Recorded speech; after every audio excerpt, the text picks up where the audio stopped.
வணக்கம் அன்பு நண்பர்களே, இன்றைய ஆயுதெழுத்து நிகழ்ச்சிக்கு உங்கள் அனைவரையும் அன்போடு வரவேற்கிறேன். மத்திய அரசு குறிப்பாக குழந்தைகள் மற்றும் பெண்கள் நல அமைச்சகம் ஒரு முக்கியமான அறிவிப்பை வெளியிட்டிருக்கிறது. குழந்தைகள் இளம் குற்றவாளிகளுக்கான வயதை 18 16 குறைத்து விடலாமா என்ற ஒரு பரிந்துரையை ஒரு சட்ட முன்வடிவை ஏற்படுத்தியிருக்கிறது. இது பற்றிய பொதுமக்களுடைய கருத்தை கேட்பதற்காக 15 நாட்கள் கூட சமூக ஆர்வலர்கள், தொண்டு நிறுவனங்கள், பெற்றோர் அனைத்து தரப்பினரும் சமூகத்துடைய அனைத்து தரப்பும் தங்களுடைய கருத்தை தெரிவிக்கணும்னு சொல்லியிருக்கிறது. இந்த 18 வயசு இளம் குற்றவாளிகள், சிறார் குற்றவாளிகளுடைய வயதை 18 16 குறைப்பது ஒரு ஆக்கப்பூர்வமான விஷயமா, இன்றைய காலகட்டத்துக்கு தேவையான விஷயமா, அல்லது இளைஞர்களுடைய, குழந்தைகளுடைய, சிறுவர்களுடைய மிகப்பெரிய ஆபத்தை, மிகப்பெரிய சோகத்தை ஏற்படுத்தக்கூடிய ஒரு ஆபத்தான விளைவா? இதை பற்றி தான் இன்றைய ஆயுதெழுத்து நிகழ்ச்சியில் விவாதிக்கிறோம். இதற்கு முன்னால் இந்த சட்ட மாற்றம் தொடர்பாக, புதிய திருத்தங்கள் தொடர்பாக நமது செய்தியாளர் சலீம் சொல்லக்கூடிய தகவல்களை என்ன என்பதை இப்போது பார்க்கலாம். டெல்லியில 2 வருடங்களுக்கு முன்னாடி ஒரு கொடூர சம்பவம் அரங்கேறியது.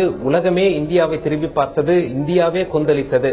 2 வருடங்களுக்கு முன்னாடி 23 வயதாகும் ஒரு மருத்துவ மாணவி பாலியல் வன்கொடுமைக்கு ஆளாக்கப்பட்டு பேருந்திலிருந்து தூக்கி வீசப்பட்டால், ஆடை இல்லாமல், அதன் பிறகு சிகிச்சை பலன் இல்லாமல் அந்த மருத்துவ மாணவி உயிரிழந்து விட்டால் இந்தியாவிலேயே ஒரு பெரும் கொந்தளிப்பு ஏற்பட்டது. 6 பேரை கைது பண்ணாங்க போலீசார். அதுல ஒருவர் திஹார் ஜெயிலே தூக்கிட்டு தற்கொலை செய்து கொண்டார்.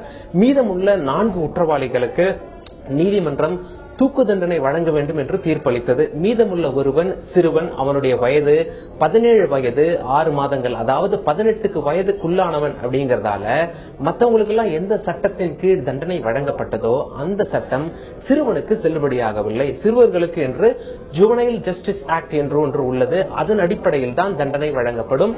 அதன் அடிப்படையில் 3 வருட காலம் ஒரு சீர்திருத்த பள்ளியில் சிறுவன் இருக்க வேண்டும். இதுதான் தீர்ப்பு. அதன் பிறகு சுதந்திரமாக சிறுவன் நடமாடுவான். இந்தியாவிலேயே ஒரு பெரிய கொந்தளிப்பை ஏற்படுத்தியது. டெல்லி போலீஸ் என்ன சொன்னாங்கன்னா, இந்த குற்றத்தை பொறுத்தவரை அந்த சிறுவன் ஒரு மிக முக்கிய குற்றவாளி அப்படின்னு சொல்லியிருந்தாங்க. சுப்ரீம் கோர்ட்ல ஒரு வழக்கு போடப்பட்டது. 2 வழக்கு போடப்பட்டது. ஒன்று பாஜகவின் சுப்பிரமணிய சாமி, இன்னொன்று பாதிக்கப்பட்ட பெண்ணின் பெற்றோர்கள்.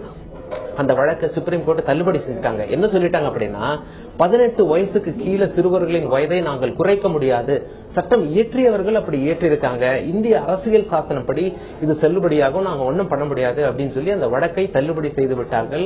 இந்தியாவிலேயே ஒரு பெரிய கொந்தளிப்பு எழுந்தது. இது மட்டும் இல்லாம பாஜக இப்போ அதாவது ஆட்சி பொறுப்பு வந்த பிறகு பெண்கள் மற்றும் குழந்தைகள் நல அமைச்சகம் என்ன சொல்லிருக்காங்க அப்படின்னா, இந்த சட்டத்தை நீக்கிவிட்டு ஒரு புதிய சட்டம் கொண்டு வரப்படும், அதற்குண்டான முயற்சிகள்லாம் நாங்க எடுத்துட்டு இருக்கோம் அப்படின்னு சொல்லியிருக்காங்க. அரசு தரப்புல பேசி பார்த்தபோது என்ன தகவல் தெரிய வந்ததுன்னா, 16 வயசுல இருந்து 18 வயசுக்குள்ளவங்க சிறுவர்களாவே இருந்தாலும் மிக கொடூர குற்றம், அதாவது கொலை மற்றும் கற்பழிப்பு, இந்த மாதிரி குற்றங்களுக்கு அதாவது 18 வயசுக்கு மேல இருக்கவங்க தவறு பண்ணா எந்த தண்டனை சட்டம் அவங்களுக்கு பொருந்துமோ, இதே போல கொடுமையான குற்றங்கள் பண்ற 16 வயசுக்கு மேல யாரெல்லாம் பண்றாங்களோ அவங்களுக்கும் இந்த சட்டம் பொருந்தும். இதைத்தான் நாங்க கொண்டு வர முயற்சி பண்ணிட்டு இருக்கோம். இன்னும் நிறைய மாற்றங்களும் கொண்டு வரப்படும் அப்படின்னு சொல்லியிருக்காங்க. இதன் அடிப்படையில் சிறுவர்களின் வயது வரம்பை 18 16 குறைக்க வேண்டுமா என்ற விவாதம் எழுந்துள்ளது. இந்த முடிவு, மத்திய அரசுடைய முடிவு ஒரு விவாதத்தை கிளப்பியிருக்கிறது. 18 16 நம்ம கொடும் குற்றத்தில் ஈடுபடக்கூடிய இளம் சிறார்களுடைய வழக்கை எப்படி நடத்துவது, அவர்கள் சிறார்களாக பார்ப்பதா அல்லது பெரியவர்களாக பார்ப்பதா என்ற மிகப்பெரிய கேள்வி எழுப்பியிருக்கிறது. இதை பற்றி தான் இந்த முயற்சி ஆக்கப்பூர்வமானதா அல்லது ஆபத்தா என்ற தலைப்பில் விவாதிக்கிறோம். இதை பற்றி விவாதிக்கும் போது இந்த நிகழ்ச்சியில் நம்முடைய முன்னாள் காவல்துறை ஓய்வு பெற்ற சூப்பரண்ட் திரு கருணாநிதி அவர்கள் முன்னிருக்கிறார். அதே போல குழந்தைகளுடைய உளவியல் வல்லுநர் ஜெயந்தினி அவர்கள், திருமதி ஜெயந்தினி அவர்கள் முன்னிருக்கிறார். அதே போல பாஜகவுடைய மத்திய அரசு சார்பாக பாஜகவுடைய தேசிய செயலாளர் திருமதி தமிழிசை சவுந்தரராஜன் அதே போல சமூக ஆர்வலர் திரு பாடம் நாராயணன் அவர்கள் முன்னிருக்கிறார். உங்கள் 4 பேரும் நிகழ்ச்சிக்கு வரக்கூடிய முதல்ல நான் உங்க 4 பேர்த்தையும் ஒரு வரியில சுருக்கமான கருத்து தெரிஞ்சுக்க விரும்புறேன். மத்திய அரசுடைய இந்த முயற்சியை திரு கருணாநிதி நீங்க ஒரு ஆக்கப்பூர்வமானதா பாக்குறீங்களா, இல்லாட்டி ஒரு மிகப்பெரிய ஆபத்துல போய் முடியும் பாக்குறீங்களா? சுருக்கமா. இப்போது இருக்க சூழ்நிலையில இது தேவையில்லாத ஒன்று, ஆபத்தை விளைவிக்கக்கூடியதுதான். ஏனென்றால் இப்ப இருக்கிற சூழ்நிலை, சமூக சூழ்நிலை சிறுவர்களை கூட கெடுக்கக்கூடிய பல கெட்ட விஷயங்களை கொண்டிருக்கிறது. அப்படி இருக்கும்போது ஏஜை ஒரு காரணமாக காட்டி அப்படி ஒரு சலுகை கொடுக்க வேண்டிய அவசியம் இல்லை என்றுதான் தோன்றுகிறது. ஜெயந்தினி மேம், நீங்க என்ன நினைக்கிறீங்க? இந்த 18 16 குறைக்கிறது நல்ல விஷயமா? குறிப்பிட்ட சில குற்றங்களுக்கு, இந்த ஹீனஸ் கிரைம்ஸ், குறிப்பிட்ட சில குற்றங்களுக்கு, தாங்க முடியாத படுபாதகமான குற்றங்களுக்கு 16 குறைப்பது ஆக்கப்பூர்வமான ஒண்ணுன்னு நான் நினைக்கிறேன். கொலை, கற்பழிப்பு, கொள்ளை, இது போன்ற மிக முக்கியமான, நீங்க டெல்லி இஷ்யூ பத்தி பேசுனீங்க, அந்த மாதிரியான விஷயங்கள்ல இந்த 6 மாசம் ஒரு பெரிய வித்தியாசம் இல்ல. அவனை இன்னும் 3 வருஷத்துல வெளியில விட போறீங்க. அப்ப இந்த வயசுக்கு உட்பட்டவங்க 18 வயசுக்கு ஒரு மாசம் சின்னவனா இருந்தா கூட எந்த குற்றத்தையும் செய்துவிட்டு தப்பித்துக் கொள்ளலாம் இருக்கக்கூடாது. கொடுங்குற்றங்களுக்கு இது போன்ற வயது வந்து பார்க்க தேவையில்லை அப்படிங்கிற உங்களுடைய பாரு. தமிழிசை அவர்கள் நீங்க எப்படி நிச்சயமா ஆதரிப்பீங்கன்னு நினைக்கிறேன். உங்களுடைய மத்திய அரசு ஏற்பட்டுக்கூடிய முயற்சி அப்படிங்கிறனால ஆதரிக்கிறதா இருந்தா கூட நாங்க ஆக்கப்பூர்வமானதா இருந்தா ஆராய்ச்சிக்குரியது என்பதை நான் இங்க சொல்கிறேன். முழுமையான ஆக்கப்பூர்வமானதுன்னு முடிவுக்கு வர முடியல உங்களால. ஆமா, ஏனென்றால் நாங்க வந்து அரசியல் ஆட்சி நடத்தி கொண்டிருக்கிறோம். எந்த ஒரு திட்டத்தை முன்னிறுத்தினாலும் இதுவும் இதற்கு முன்னால் இருக்கிற சட்டத்தை திருத்த வேண்டும் என்றால் அதற்கு பல முனைகளில் இருந்து ஆதரவும் வர வேண்டும். முற்றிலுமாக அதை எதிர்த்தும் விடக்கூடாது. ஆக மற்றவர்கள் நாங்கள் கன்வின்ஸும் பண்ணணும். ஆனா அதே சமயத்தில் குற்றவாளிகள் தப்பித்தும் விடக்கூடாது என்பதற்காக இது ஆக்கப்பூர்வமாக இருந்தாலும் இன்னும் ஆராய்ச்சிக்குரியதாக இருக்கிறது என்பதை நான் சொல்றேன். ஐக்கிய நாடுகள் சபை வந்து குழந்தைகள் உரிமைகளுக்காக ஒரு பிரகடனம் செய்தாங்க, United Nations Convention for Child Rights. அதுல இந்தியாவும் கையெழுத்திட்டு இருக்கிறது. அந்த பிரகடனத்தின் விளக்கம் வந்து லீகல் ஏஜ் வந்து 18 வயது. 18 வயதுக்கு கீழே உள்ளவங்க எல்லாரும் குழந்தைகள், அவர்களுக்கு பாதுகாப்பு கொடுப்போம் என்று இந்திய அரசும் கையெழுத்து போட்டுட்டு உலகம் முழுவதும் இருக்கிற சட்டத்துக்கு மாறாக செய்யக்கூடாது. இன்றைக்கு இதை பற்றி பேசுவதை விட குழந்தைகளுடைய பாதுகாப்புக்கு உள்ள சட்டத்தை வந்து கடந்த 14 ஆண்டுகளாக எந்த லட்சத்தில் இந்திய அரசு மத்திய மாநில அரசுகள் செயல்பட்டு இருக்கும், குழந்தைகளுக்கு எந்த மாதிரியான பாதுகாப்பு இருக்கிறது, அதுவே பெரிய கேள்விக்குறி. அந்த சட்டத்தை அமல்படுத்துவதற்கு எந்த ஒரு அரசும் இன்றைக்கு ஆக்கப்பூர்வமான நடவடிக்கை எடுக்காத சூழலில் திடீரென்று குழந்தைகளை குற்றவாளி ஆக்கி அவர்களுக்கு தண்டனை கொடுப்பது பற்றி யோசிப்பது வந்து மிகவும் பிற்போக்குத்தனம். ரொம்ப கவனமான வார்த்தையில பயன்படுத்துறீங்க. குழந்தைகளை குற்றவாளி ஆக்கி அப்படின்னு சொல்றீங்க. அப்படி யாராவது ஆக்குவாங்களா அப்படிங்கிற கேள்வி இருக்குது. சோ குழந்தைகள் வந்து குற்றவாளி. டாக்டர் ஜெயந்தினி சொன்னது போல வந்து கடுமையான குற்றங்கள்ல வந்து கற்பழி போன்ற குற்றங்கள் ஈடுபடும்போது அவங்களுக்கு குழந்தைன்னு சொல்ல முடியுமாங்க ஒரு கேள்வி எழுந்திருக்குது. நான் திரு கருணாநிதி கேட்கிறேன், நீங்க சொன்னீங்க இந்த மாதிரி இன்னைக்கு இருக்கக்கூடிய சமூக சூழல்ல இப்படி ஒரு மாற்றத்தை கொண்டு வந்து 18-16 குறைக்கிறது மிகப்பெரிய ஆபத்தா போய் முடிஞ்சு சொல்றீங்க. அதே இன்னைக்கு இருக்கக்கூடிய சமூக சூழல்ல தான் 13 வயசுலயே ஒரு முழுமையான ஒரு ஆண்மானாயிரம் முழுமையாயிரம். அது இன்னைக்கு போல சிட்டி மாதிரி இடங்கள்ல, சென்னை மாதிரி இடங்கள்ல வந்து 13 வயசுல அவனுக்கு மீச முளைக்கலே தவிர மத்த எல்லா தெளிவான பார்வை வந்தது. யார் எப்படி பார்க்கணும், எது நல்லது எது பொல்லது, குட் டச் பேட் டச் எல்லாமே பசங்களுக்கு கேட்கவே வேண்டியது. இப்ப இவனை 16 வயசு 18 வயசுக்கு 2 மாசம் கம்மி இன்னும் பார்த்துட்டு அந்த குற்றத்தை நீங்கள் இன்னும் அனுபவித்துக் கொண்டே இருக்க போகிறீர்களா? அதுதான் தவறு என்று தான் நான் சொல்றேன். இப்ப என்னன்னு கேட்டீங்கன்னா, நீதிமன்றத்தின் முன் வைக்கப்படுகின்ற ஒவ்வொரு வழக்கும் நன்றாக அலசி ஆராயப்படுகிறது. எந்த மாதிரி சூழ்நிலையில எப்படி குற்றம் செய்தார், அவருக்கு குற்றம் நோக்கம் இருந்ததா, மனதளவில் அவர் நல்ல பண்பட்டவர் தானா, இல்ல சடன் ப்ராவகேஷன்ல பண்ணாங்களா அப்படின்னு பல இது ஆராய்ஞ்சுதான் ஒவ்வொரு தண்டனை வழங்கப்படுது. இது வந்து வழக்கமான வழக்குகளுக்கு 18 வயசு கீழே இருக்கிறவங்களுக்கு வழக்கமான என்ன மனநிலையில பண்ண, நீ வந்து மது வந்துட்டு பண்ணியா, சும்மா பண்ணியா, யாராவது அதெல்லாம் கேள்வி. 18 வயசு கீழேயா உங்களுடைய வழக்கே வேற. அதுதான் அந்த சலுகை தான் நான் கூடாதுங்கிறேன். நான் நீதிமன்றத்தில் வைக்கிற அந்த மாதிரி பெரியவர்களுக்கே அந்த சலுகை கொடுக்கும் போது சிறுவர்களுக்கும் நல்லா பார்க்க போறாங்க. இவர்கள் எந்த மாதிரி சூழலில் இந்த குற்றம் செய்தான்னு பார்த்து உண்மையிலேயே அவன் அறியாமல் செய்திருந்தால் அவனை மன்னிச்சுதான் விட போறாங்க. ஜட்ஜஸ் அதான் செய்ய போறாங்க. அந்த டிஸ்கிரிப்ஷன் ஜட்ஜஸ்க்கு இருக்கு. அப்படி இருக்கும்போது எக்ஸ்ட்ராவா இந்த ஒரு சலுகை அவனோட வயசை காரணம் காட்டி அவனுக்கு தண்டனையை குறைக்கிறதுங்கிறது தேவையில்லாத ஒன்று என்று தான் நான் நினைக்கிறேன். வயசை காரணம் காட்டி தண்டனையை குறைக்கல. இதுல வந்து நீங்க தெளிவா பாத்தீங்கன்னா 18 வயசுங்கிறது வந்து இளைஞரான வயசா இருக்குது. அத 16 வயசா மாத்திட்டோம் அப்படின்னா 16ல இருந்து 18 வயசுல கூடிய குற்றவாளியா இருந்தா அவர்கள் வழக்கமான சட்டப்படி விசாரிக்கப்படுவார்கள்.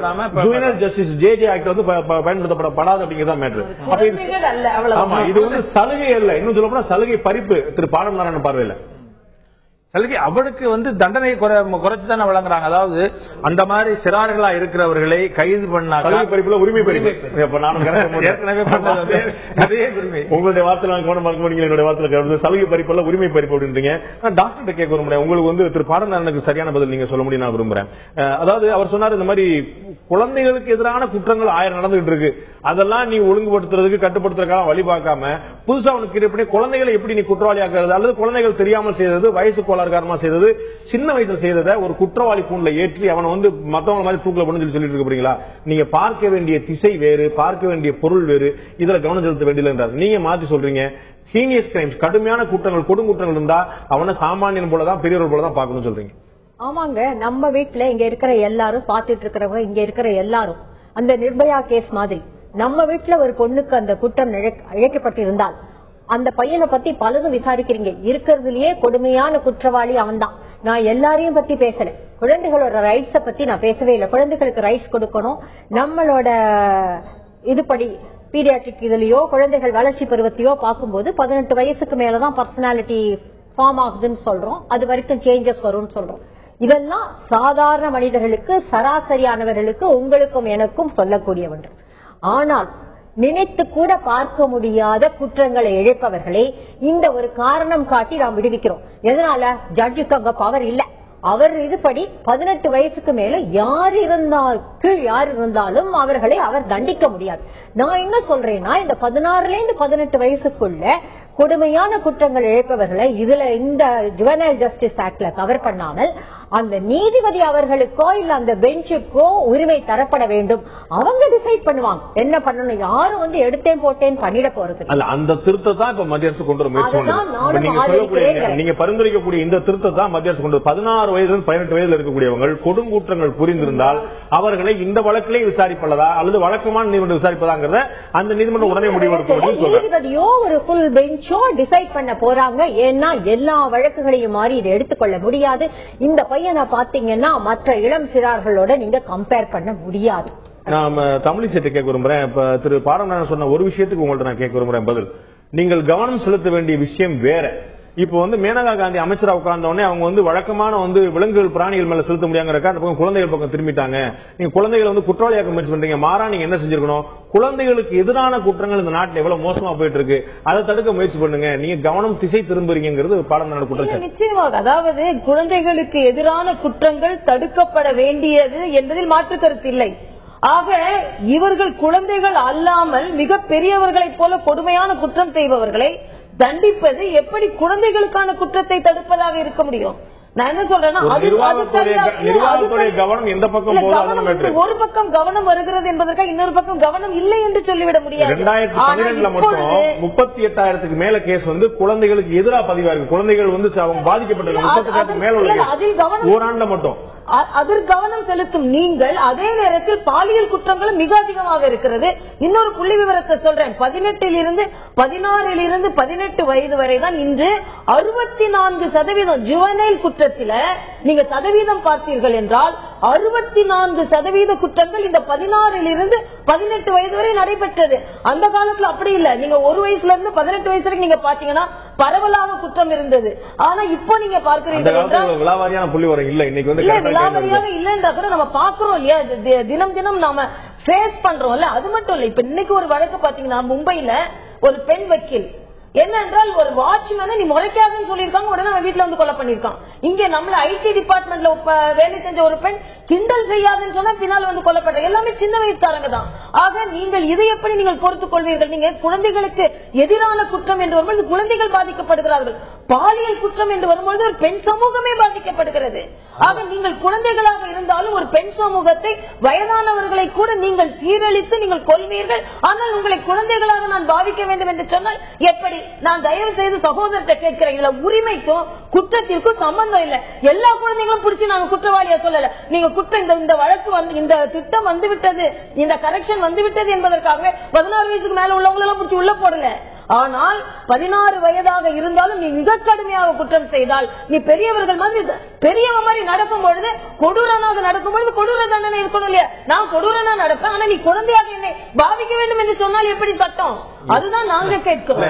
சட்டத்துல வர சிறிய இடைவெளி இருக்கு. சட்டத்துல நிறைய விஷயங்கள் பாக்குறோம். நம்ம மஞ்சள் நோட்டீஸ் கொடுத்தவங்களை வேற மாதிரி ட்ரீட் பண்ணி ஆகணும், மனநிலை பாதிக்கப்பட்டவங்களை வேற மாதிரி ட்ரீட் பண்ணி ஆகணும், குழந்தைகளை வேற மாதிரி ட்ரீட் பண்ணி ஆகணும் சொல்லிட்டு ஒவ்வொருத்தரும் தனித்தனியா சட்டம் பிரித்து பார்க்கிறது. திரும்ப தமிழிசை சொன்ன போல 7 முதல் 12 வயது வரை இருக்கக்கூடிய இளம் குற்றவாளியுடைய எண்ணிக்கை 3.2%. அதே போல 12 இருந்து 16 வயது வரை இருக்கக்கூடிய குற்றவாளியுடைய எண்ணிக்கை 30%. 16 இருந்து 12% இருக்கக்கூடிய அந்த வயதில் இருக்கக்கூடிய குற்றவாளிகள் தான் இளம் குற்றவாளிகள் 66.5% இருக்கிறார்கள். அந்த வயது ஒரு டேஞ்சரான வயதா இருக்கிறது. அவர்கள் செய்யக்கூடிய குற்றத்தை நாம் சிறிய குழந்தை தானே என்று மன்னித்து விட முடியுமா? இன்னும் கொலை, கற்பழி போன்ற குற்றங்களை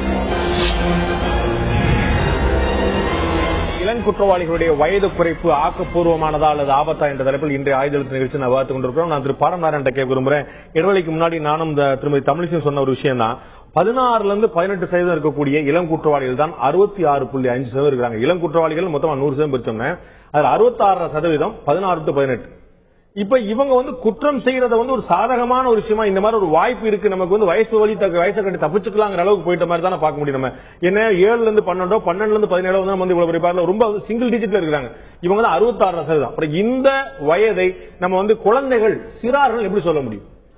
7 வயதிலிருந்து 18 வயது வரையும் பாத்தீங்கன்னா இந்த மாதிரி குற்ற செயல்களில் ஈடுபட்டதா குற்றம் சாட்டப்பட்டு இந்த மாதிரி வழக்குகள் பதிவு செய்யப்பட்ட எல்லா புள்ளிவிவரத்தையும் எடுத்து பாத்தீங்கன்னா இதுல கிட்டத்தட்ட 95 இல்ல 97 விழுக்காடு வந்து சமூக பொருளாதாரத்துல மிகவும் பின்தங்கி புறக்கணிக்கப்பட்ட சுரண்டப்பட்ட ஒரு சமூகத்துல இருக்கிறவங்களா தான் இருப்பாங்க. முதல்ல சொல்லி முடிக்கிறேன். இரண்டாவது, சிறார் நீதி சட்டத்தை நீங்க முழுமையா புரிஞ்சுக்கிட்டீங்கன்னா அதுல 2 பாகங்கள் உண்டு. ஒன்று வந்து கேர் அண்ட் ப்ரொடெக்ஷன், பாதுகாப்புக்கும் கொடுக்கப்பட வேண்டிய குழந்தைகளுக்கான ஒரு சட்டம், அந்த சட்டத்தில் உள்ள பிரிவு. இரண்டாவது, for issues with reference to juveniles allegedly in conflict with law, சட்டத்திற்கு புறம்பாக அல்ல சட்டத்திற்கு முன்பு குற்றவாளிகளாக கருதப்படுகின்ற குழந்தைகளுக்கான சட்ட விஷயங்கள்லாம் அந்த பிரிவில் இருக்கிறது. இதுல பாத்தீங்கன்னா இந்த குழந்தைகள் குற்றம் செய்யப்பட்டதா கருதப்படுற குழந்தைகளுக்கான தண்டனை கொடுப்பது, அதை பற்றி விசாரிப்பதற்கு ஜுவனைல் ஜஸ்டிஸ் போர்டு இருக்கு. அதுக்கப்புறம் அவர் அப்சர்வேஷன் ஹோம், ஸ்பெஷல் ஹோம் எல்லாம் இருக்கிறது. அதை வச்சு சீர்திருத்த பள்ளிகள்லாம் சொல்றோம். இந்த மாதிரியான அமைப்புகள் வந்து சீர்கெட்டு மிகவும் மோசமான நிலையில் இந்தியாவில் இருக்கு. அப்போ ஒரு நிமிஷம், ஒரு 7 வயதிலேயோ ஒரு 10 வயதிலேயோ ஒரு குழந்தை வந்து குற்றவாளியாக நானும் அந்த போன்ற மாற்றத்தை விரும்புகிறேன். என்னுடைய கேள்வி அதுவல்ல. என்னுடைய கேள்வி 66% பேர் 16 வயதுக்கு மேற்பட்டவங்க. இந்த ஜுவனைல் ஜஸ்டிஸ் ஒழுங்கா வழங்கப்படுதா? அந்த நீதிமன்றங்கள் சரியா செயல்படுதா? அங்க இருக்கக்கூடிய சிறார் முகாம்கள்லாம் ஒழுங்கா இருக்கா? இது வேற ஒரு வாரம் நிச்சயமா பண்ணும். இல்ல, இந்த மாதிரியான ஒரு பின்னணிக்கு குற்றம் செய்யப்படுற பின்னணிக்கு போவதற்கான காரணங்களை முதல்ல நம்ம கலைந்து விட்டு அதற்கு மேல் குற்றங்கள் பரவாயில்ல. இது மாதிரி குற்றத்துல ஈடுபடுறவங்க பூரா வந்து பின்தங்கிய, பிற்படுத்தப்பட்ட, ஏழை, வறுமை, அதுவும் புள்ளிவரம் விடுதலை வாங்கி 10 ஆண்டுகளுக்குள்ள நம்ம வந்து எல்லோருக்கும் கல்வி கொடுக்கறதா சொல்லிட்டு இன்றைக்கு வரைக்கும் நம்மளால கல்வி கொடுக்க முடியல. இப்படி ஒவ்வொரு விஷயங்கள்லயும் நம்மளுடைய அரசியல் சாசனத்துல 100% கல்வி அறிவு பெறவில்லை. அதனால் தினம் 10 கற்பழிப்பு நடக்கத்தான் செய்யும். வளர்ந்த சமூகத்தில் இந்த மாதிரியான குற்றங்கள் குறைவதற்கான வாய்ப்புகள் இருக்கு. இந்த என்ன சொல்றீங்க? அமெரிக்காவில் நம்மோட கற்பழிப்பு அதிகம் தெரியுமா? மேற்கத்திய நாடுல ஆடை கலாச்சாரத்துல கட்டுப்பாடு இல்லாத, கட்டுப்பட்டுத்தனம் இல்லாத நாட்டில் நம்ம வளர்ந்த சமூகம் சொல்ல முடியாது. நான் அப்படி சொல்லலையே. இன்னொன்று 16 to 18 வயது அந்த காலம், அதாவது 55 இல்ல நான் புள்ளிவிவர பார்த்தால் 55% கல்வி அறிவு இல்லாத குழந்தைகள், பின்புலம் இல்லாத குழந்தைகள், வறுமையில் உள்ள குழந்தைகள் அவர்கள் வந்து குற்றத்திற்கு ஆளாகிறார்கள், குற்றம் செய்கிறார்கள். ஆனால் தற்காலிக சமுதாயத்தில் நீங்கள் பார்த்துக் கொண்டிருந்தீர்கள், படித்துக் கொண்டிருக்கின்ற மாணவர்கள், இணையதளத்தை அதிகம் பயன்படுத்திக் கொண்டிருப்பவர்கள், அவர்கள் எப்படி பிரிப்பீங்க நீங்க? ஆக இந்த பின்புலம் இருக்கிறது, அதனால நான் பண்ண மாட்டேன், அலை என்னைக்கு ஓயிட்டு நான் குளிக்கிறேன். ஆக நீங்கள் இதை மேம்படுத்துங்கள், அந்த மாற்று கருத்தே இல்லை. எத்தனை பெண் குழந்தைகள், எத்தனை பெண்கள் நீங்கள் இந்த சமுதாயத்தை சரி செய்ய வேண்டும் என்பதற்காக பாதிக்கப்பட்டுக் கொண்டிருப்பார்கள் என்ற கேள்வி இருக்கிறது அல்லவா? ஜெயந்திட்ட கேட்க விரும்புறேன். அதுல பாத்தீங்கன்னா அவங்க சொன்ன மாதிரி வந்து பிற்படுத்தப்பட்ட, ஏழை, படிப்பறிவு வட சென்னையில ஒரு பையன் வந்து டீச்சரை கொடுத்தான். ஸ்கூல்ல வந்து அவன் வந்து பாக்கெட் மணியே பல ஆயிரங்கள் வாங்கக்கூடியவன். அவன் வந்து டீச்சரை வந்து கொண்ட போது அவன் வந்து என்ன அறிவு இல்ல, என்ன பின்புலம் இல்ல, என்ன குடும்பம் இல்ல நம்ம சொல்ல முடியும். இன்னைக்கு அதெல்லாம் வச்சுட்டு சொல்ல முடியாது. குற்றம் யார் செய்தாலும் குற்றம் தான்.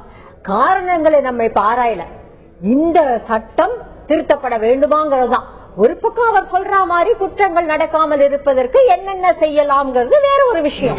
குற்றம் செய்தவர்கள் யாராக இருந்தாலும் அவங்க கீழ்த்தட்டோ, நடுத்தட்டோ, மேல் தட்டோ, வசதி இருப்பவர், நம்ம வீட்டு குழந்தைய ஒருத்தன் கொண்டுட்டான், அவன் ரொம்ப ஏழை, அதனால அவனை விட்டுடுவோம் இவராக சொல்ல முடியும். இல்ல, அந்த மாதிரியான ஒரு சமூகத்துல பசி என்றால் பசி வந்து நோயாகவே இருந்து இருக்கிற சமூகத்தில் நம்ம இருக்கிற போதுதான் தெரியும். அதை பத்தி வெளியிலிருந்து வியாகனம் பேசுறதுக்கு தேவை.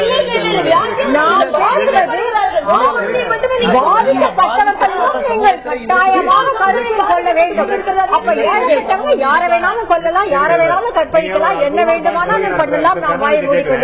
விஷயத்த அவர் என்ன சொல்றாரு, ஒரு முழுமையான நிறைவடையாத ஒரு சமுதாயத்தில் நடக்கத்தான் செய்யும் அப்படின்னு.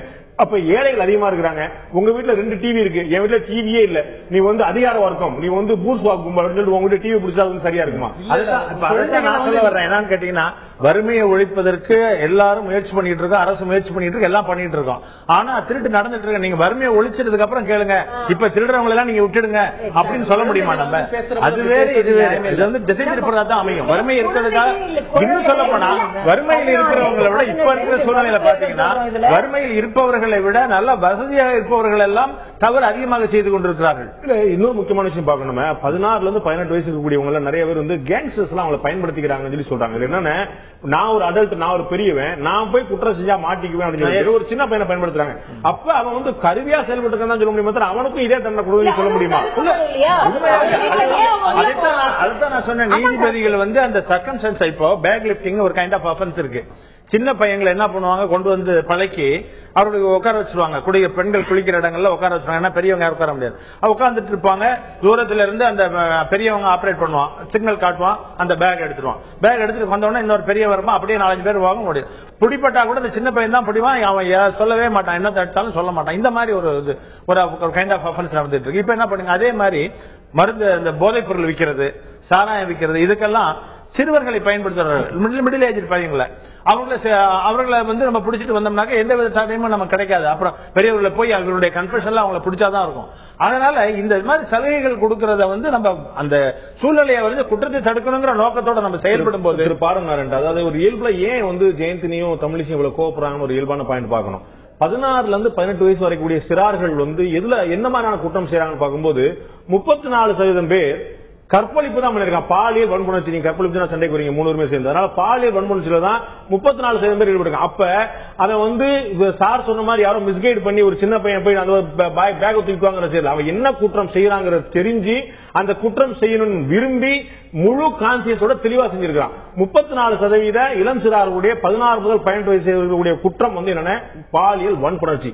இவனை நீங்க அவன் வந்த பின்புலம் பாருங்க. பசி என்பது அவனுக்கு ஒரு நோயாக இருந்திருக்கிறது. அவனுக்கு வந்து முதல்ல வயிற்றுக்கு சூழலாம செய்யலாமாங்கிறது என்ன மாதிரியான நியாயம்? அப்படி இருந்தா அப்ப அதெல்லாம் பண்ணலாம்னு நம்ம என்னவோ அது அவங்க கேட்கிற ஒரு கேள்வி. பசிங்கிறது அவங்களுடைய பின்புலமா இருந்தா நீங்க திருடிட்டு போயிருக்கலாம். நீங்க 2 பண்டுடி திருப்பி டீயை திருப்பி ஹோட்டல்ல திருட்டு போயிருக்கலாம். பசின்ற போது நீங்க வந்து லிட்டரல் சென்ஸ்ல பசி என்பது சொல்ற போது நம்ம கல்வி உரிமைகளை சொல்றோம். அவன் இளம் வயசுலயே வந்து குழந்தை தொழிலாளியா போவதை தடுப்பது பத்தி சொல்றோம். அவனுக்கு ஆரோக்கியமான கல்வியை பத்தி கொடுக்கறது சொல்றோம். ஆரோக்கியமா பாலியல் கல்வியை பற்றிய புரிதலை ஏற்படுத்துறது சொல்றோம். சமூகமும் சரி, இந்த சந்தை பொருளாதாரமும் சரி, அந்த குழந்தைகள் மேல பல்வேறு விஷயங்களை திணித்து அவர்களை சின்ன வயசுலேயே வெம்ப வைக்கும் சூழலை பத்தி பேசுகிறோம். இந்த மாதிரி எல்லா விஷயத்தையும் சேர்த்து இல்ல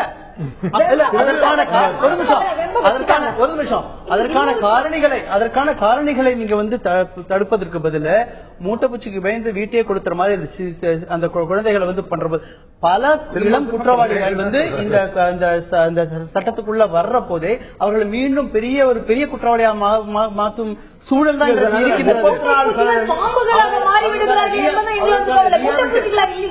அவர்களுக்கான ரீஹாபிலிட்டேஷன் மறுவாழ்வுக்கோ மீண்டும் அவங்களை வந்து மெயின் ஸ்ட்ரீம் பண்ணுவதற்கான வேலைகள் எதுவுமே இல்ல. அந்த குழந்தைகளை புரிந்து கொள்வதற்கான சிஸ்டமே இல்ல. ஒரு சிறுவன் வந்து சொல்லிட்டு நடு இரவுல வந்து ஒரு போலீஸ் ஸ்டேஷன்ல கொண்டு வந்து ராத்திரி பூரா டார்ச்சர் பண்ணி காலையில அவனுடைய கழுத்துல வச்சு துப்பாக்கி வச்சு சுட்டுட்டு அந்த காவல்துறை அதிகாரி இன்னைக்கு வரையும் தண்டனை பெறல. இப்படிப்பட்ட ஒரு சூழல்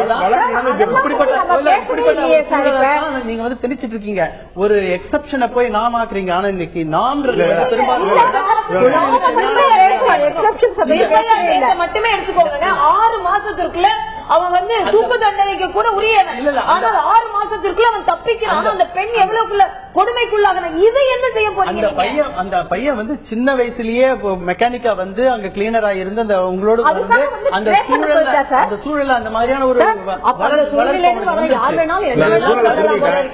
34% குற்றவாளிகள் வந்து முழுக்க கஷ்டத்துல வன்முறை செய்து விடுறாங்க. அப்ப ஒரு நிமிஷம் உங்கள்கிட்ட வரேன். இவங்களால பாதிக்கப்படுற இன்னொரு சிறார்களுக்கு என்ன செய்ய போறீங்க? இவங்க வந்து இப்ப 16-18 வயசு வரைக்கும் வரவங்களுடைய பாலியல் வன்முறையில் ஈடுபடுறாங்கன்னு அவங்க இவங்களோட குறைந்த வயது உள்ள பெண்களை தான் குழந்தைகள் தான் இன்னொரு பக்கம் பண்றாங்க. அப்ப அவங்களுடைய உரிமை என்ன ஆகும்? நீங்க பாத்தீங்கன்னா கூர்நோக்கு மையங்கள் சொல்ல அப்சர்வேஷன் ஹோம்ல பாத்தீங்கன்னா பல இடங்கள்ல வந்து அங்க இருக்கிற வார்டன் வாட்ச்மேன் வச்சு அவங்க வந்து அங்க உள்ள ஆண் பிள்ளைகளா இருந்தாலும் ஆண்கள் பிள்ளைகள் மேல பாலியல் வன்முறையை பார்க்கறாங்க. இதுல இருக்கிற பெரியவங்க வந்து ஒரு நிமிஷம், இதுல இருக்கிற 18 வயது 17 வயது பையங்க வந்து சிறு பையங்க மேல அவங்களுடைய பாலியல் வன்முறையை காமிக்கிறாங்க. இந்த மாதிரி ஒரு விஷய சைக்கிளுக்குள்ள அவங்க வந்து விடுபட முடியாம ஒரு சூழலுக்குள்ள மாட்டிக்கிற மாதிரியான ஒரு அமைப்பு தான் இன்றைக்கு இருக்கிறது. இதையெல்லாம் மாற்றுவதற்கான செயல்பாடுகள் இல்ல. இந்த வயது தொடர்பான விஷயங்கள் விவாதங்கள்ல வந்து வெர்மா கமிட்டியும் பேசியிருக்காங்க, சுப்ரீம் கோர்ட்டும் பேசியிருக்காங்க. அந்த மாதிரியான நிபுணர்கள் எல்லாம் பேசி அதை ரிஜெக்ட் பண்ணியாச்சு.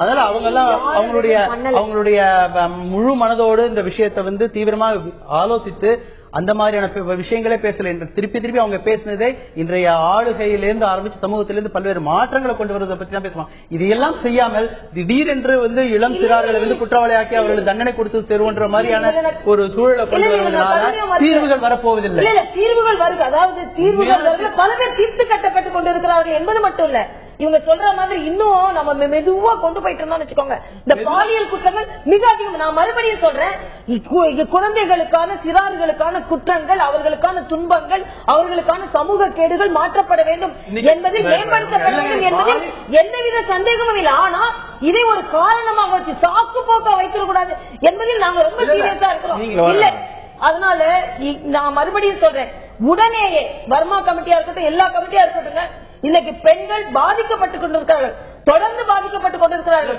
இன்றைய புள்ளி விவரத்தில் அதிகமாக குற்றம் செய்பவர்கள் இவர்களாக இருந்து கொண்டிருக்கும் பொழுது அவர்கள் தண்டிக்கப்பட்டே ஆக வேண்டும் என்பதில் உறுதியாக இருக்க வேண்டும். நீங்க சொன்ன பாயிண்ட்ல ஒரு கேள்வி எனக்கு இருக்கு. 57% திரு பாரநாதன் சொன்ன போல 57% குற்றவாளிகள், குற்றம் சாட்டப்பட்டவர்கள் வறுமை கோட்டுக்கு கீழே இருக்கிறவங்க. இந்த பிரச்சனை இந்த இளம் சிறார்கள் சொல்லுவாங்க 57% பேர் வறுமை கோட்டு கீழே இருக்கிறாங்க. அவர் சொல்றாரு, முதல்ல சமூக மாற்றத்தையும் கொண்டு வாங்க, வெறும் தூக்கு தண்டனை மட்டும் பேசிட்டு இருக்காங்க. நீங்க ஜம்மு காஷ்மீர்ல தீவிரவாதிகள் பண்றாங்கன்னா எல்லாம் துப்பாக்கி தூக்கி மட்டும் போல அங்க சிறப்பு நிதி கொடுக்குறீங்க, அங்க பேச்சுவார்த்தை நடத்துறீங்க, அங்க வாக்கெடுப்பு நடத்துமான்னு பேசுறீங்க.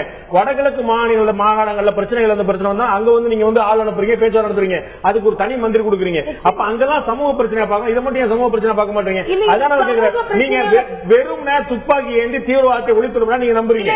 அப்படி இல்ல, தயவு செய்து அப்படி எடுத்து சென்று விடக் கூடாது என்பதில் நான் மிக கவனமாக இருக்கிறேன். நான் என்ன சொல்றேன், அது ஒரு சமூக பிரச்சனை, இது ஒரு சமூக பிரச்சனை இல்லையா? சமூக பிரச்சனை தான். ஆனால் இந்த சமூக பிரச்சனையை நாங்கள் அனைவருக்கும் கல்வி என்று இந்த நாட்டில் ஒரு சட்டம் இருக்குது. ஆனா அது ஏனோ நடைமுறைப்படுத்தாமல் அதிக நாட்கள் ஆண்ட காங்கிரஸ் இந்த நாட்டை இப்படி வைத்திருக்கிறார்கள். இதில் கவனம் செலுத்துவோம் என்பதில் எந்த அதிகமான கற்பழிப்பு காங்கிரஸ் தான் காரணம் சொல்லிருங்க. ஒன்னும் பிரச்சனை இல்லை, அது நீங்களே சொல்றீங்க. கல்வி என்னுடைய கேள்வி காங்கிரஸ் பத்தியோ பாஜக பத்தியோ என்னுடைய கேள்வி, வடகிழக்கு மாநிலங்கள்ல ஜம்மு காஷ்மீர்ல கலவரம் நடக்கு, துப்பாக்கி சூடு நடக்கு, பயங்கரவாதம் இருக்குன்னு, அதற்கு காரணம் பயங்கரவாதிகள் மட்டுமல்ல, சமூக பொருளாதார காரணங்கள் இருக்கு நம்புறீங்க. அப்ப கற்பழிப்பு வன்முறை சமூக காரணம் இல்ல நம்புகிறோம். அதுக்கென்று கொலை செய்தவர்களோ குற்றம் செய்தவர்களோ தண்டனை அடையாமல் இருக்கிறார்களா? தண்டித்து விட்டுதானே அவர்களுக்கான சமூக பின்புலத்தை பார்க்கிறோம். அதே போல பேச்சுவார்த்தை நடத்தி சிறையிலிருந்து விடுதலை செய்ததெல்லாம் மறந்துட்டீங்க. இல்ல, அதாவது பேச்சுவார்த்தை நீங்க அதையும் இதையும் ஒப்பிடாது. அதுவும் சமூக குற்றம் தான். ஆனால் இதில் ஒரு மிகப்பெரிய சமூகம், வளர்ந்து கொண்டிருக்கின்ற சமூகம், உணர்வு ரீதியான பெண் குழந்தைகள் பாதிக்கப்பட்டுக் கொண்டிருக்க குழந்தைகள் என்று பார்க்கும் பொழுது இன்னொரு சமூகமும் இதில் மிக அதிகமாக பாதிக்கும். நான் வறுமையில் இருக்கிற சிறுவர்களுக்கு நான் உண்மையிலேயே பச்சாதாபப்படுகிறேன். அவர்கள் குற்றம் செய்ய வேண்டும் என்று நான் நினைக்கவில்லை. ஆனால் பெண் குழந்தைகள் உணர்வு பூர்வமாக திருப்பி பார்த்து முறைச்சான்னு ஒரு பெண் உரிமையோடு நீ முறைக்காது என்று சொன்னால், எனது வறுமையை காண்பித்து நான் உன்னை சீரழிப்பேன் என்று சொன்னால் அது எந்த விதத்தில் நியாயம் என்று சொல்கிறேன். கடுமையான குற்றங்கள் இப்படி வரும்பொழுது சிறுவர்களும் திருந்துவார்கள். இவன் திருந்துவதற்கு ஒரு வாய்ப்பாக இருக்கும். நான் 16 வயசுல நான் இந்த குற்றத்தை செஞ்சா எனக்கு வாழ்க்கையே போய்விடும் என்றால் அவன் கொஞ்சம் யோசிப்பான்னு நான் சொல்றேன். ஆக இதை உரிமையை அவர்கள் தவறு செய்ய தூண்டி விடாதீர்கள் என்பதை நான் சொல்றேன். கடுமையான தண்டனை கொடுங்குற்றங்களை குறைக்கும் நீங்க சொல்றீங்க. சின்ன குழந்தை அதையா நினைப்பாங்க இல்லையா? அது கூட நினைக்கலாம். என்ன பண்றது? நாம ஜெயந்திட்ட கேட்க விரும்புறேன். இதுல பாத்தீங்கன்னா இந்த குற்றங்கள் அதிகமா, இந்த 16-18 வயசுல செஞ்சவங்க அதிகமான குற்றங்கள் என்னன்னு பார்த்தோம்னா பாலியல் வன்புணர்ச்சி மட்டும் இல்லாம கடத்தல், குறிப்பா பெண்களை கடத்துறது. இப்ப இந்த வழக்கு பதியும் போது நீங்க பாத்தீங்கன்னா இயல்பா தெரிஞ்சிருக்கும், அவன் காதல் பண்ணிருப்பான், அவன் லவ் பண்ணிருப்பான், அந்த பொண்ணோட கல்யாணம் பண்ணி நினைச்சிருப்பான், அவன் கூட சேர்ந்து கூட ஓடி போய்க்கலாம், பெற்றோர் சம்மதிக்க மாட்டாங்க, நானும் சின்ன பையன் நீ சின்ன பொண்ணு. ஆனா காவல்துறை எப்படி வழக்கு பதிவு செய்யும்? திரு கருணாநிதி போன்றவர்கள் உடனே கடத்தல் வழக்கு தான் பதிவு செய்வாங்க. அவனுடைய மனசுல அது காதலா இருந்திருக்கும், சமூகத்தின் பார்வையில் அது கடத்தலா இருந்திருக்கும். அப்ப 53% குற்றங்கள் கடத்தல் வழக்கா தான் பதிவு செய்யும். அது இன்னொரு பெண்களை கடத்தலா தான் இருக்கு. அவன் என்ன செய்யறான்? பெண்கள் கடத்தி என்ன செய்யறான்? அவன் இதை ஆள் கடத்தலா பண்ண போறான், அவன் காதல் பிடிச்சிப்பான். அந்த மாதிரி குற்றங்களை நீங்க உங்களுடைய பார்வையில மாத்தி அவனை குற்றவாளி ஆக்குறீங்கன்னு அர்த்தம். அப்படி இல்ல, நான் அதை பத்தி பேசவே இல்லை. நான் சொன்னது ஹீனஸ் கிரைம்ஸ், கொடூரமான கொலை குற்றங்களை செய்பவர்களுக்கு மட்டும்தான் நான் சொன்னேன் ஒழிஞ்சு எல்லா வழக்குகளையும் சொல்லல. அப்ப 18 வயசுக்கு கீழே இருக்கக்கூடிய ஒரு பையன் ஒரு பொண்ணை கடத்திட்டு போயிட்டா அவன் என்ன செய்யும்? அது சாதாரணமா இன்னைக்கு நீங்க 18 வயசுக்குள்ள ஜுவனைல் ஜஸ்டிஸ் ஆக்ட் என்ன இருக்கோ அப்படிதான் பார்க்க போறாங்க. நான் சொன்னது 16 to 18 வயசுக்குள்ள மகா பாதகமான குற்றங்களை நீங்க இப்ப பெண் குழந்தைகள், ஆண் குழந்தைகள், பெண்கள், ஆண்கள்னு நான் பிரிச்சே பேசல. அது பெண்ணா இருக்கலாம், ஆணா இருக்கலாம். அப்படி இந்த வன்முறைக்கு பல ஆளாக்கப்பட்ட நிறைய பேரும் கீழ்த்தட்டு வட்டத்தை சேர்ந்தவர்களாக இருப்பார்கள். அவர்களும் படிக்காதவர்கள், அவர்களும் ஏழைப்பட்டவர்கள். யாருக்கு குற்றம் இழைக்கப்படுகிறது, யார் இழைத்தார்கள் என்று நான் சொல்லவில்லை.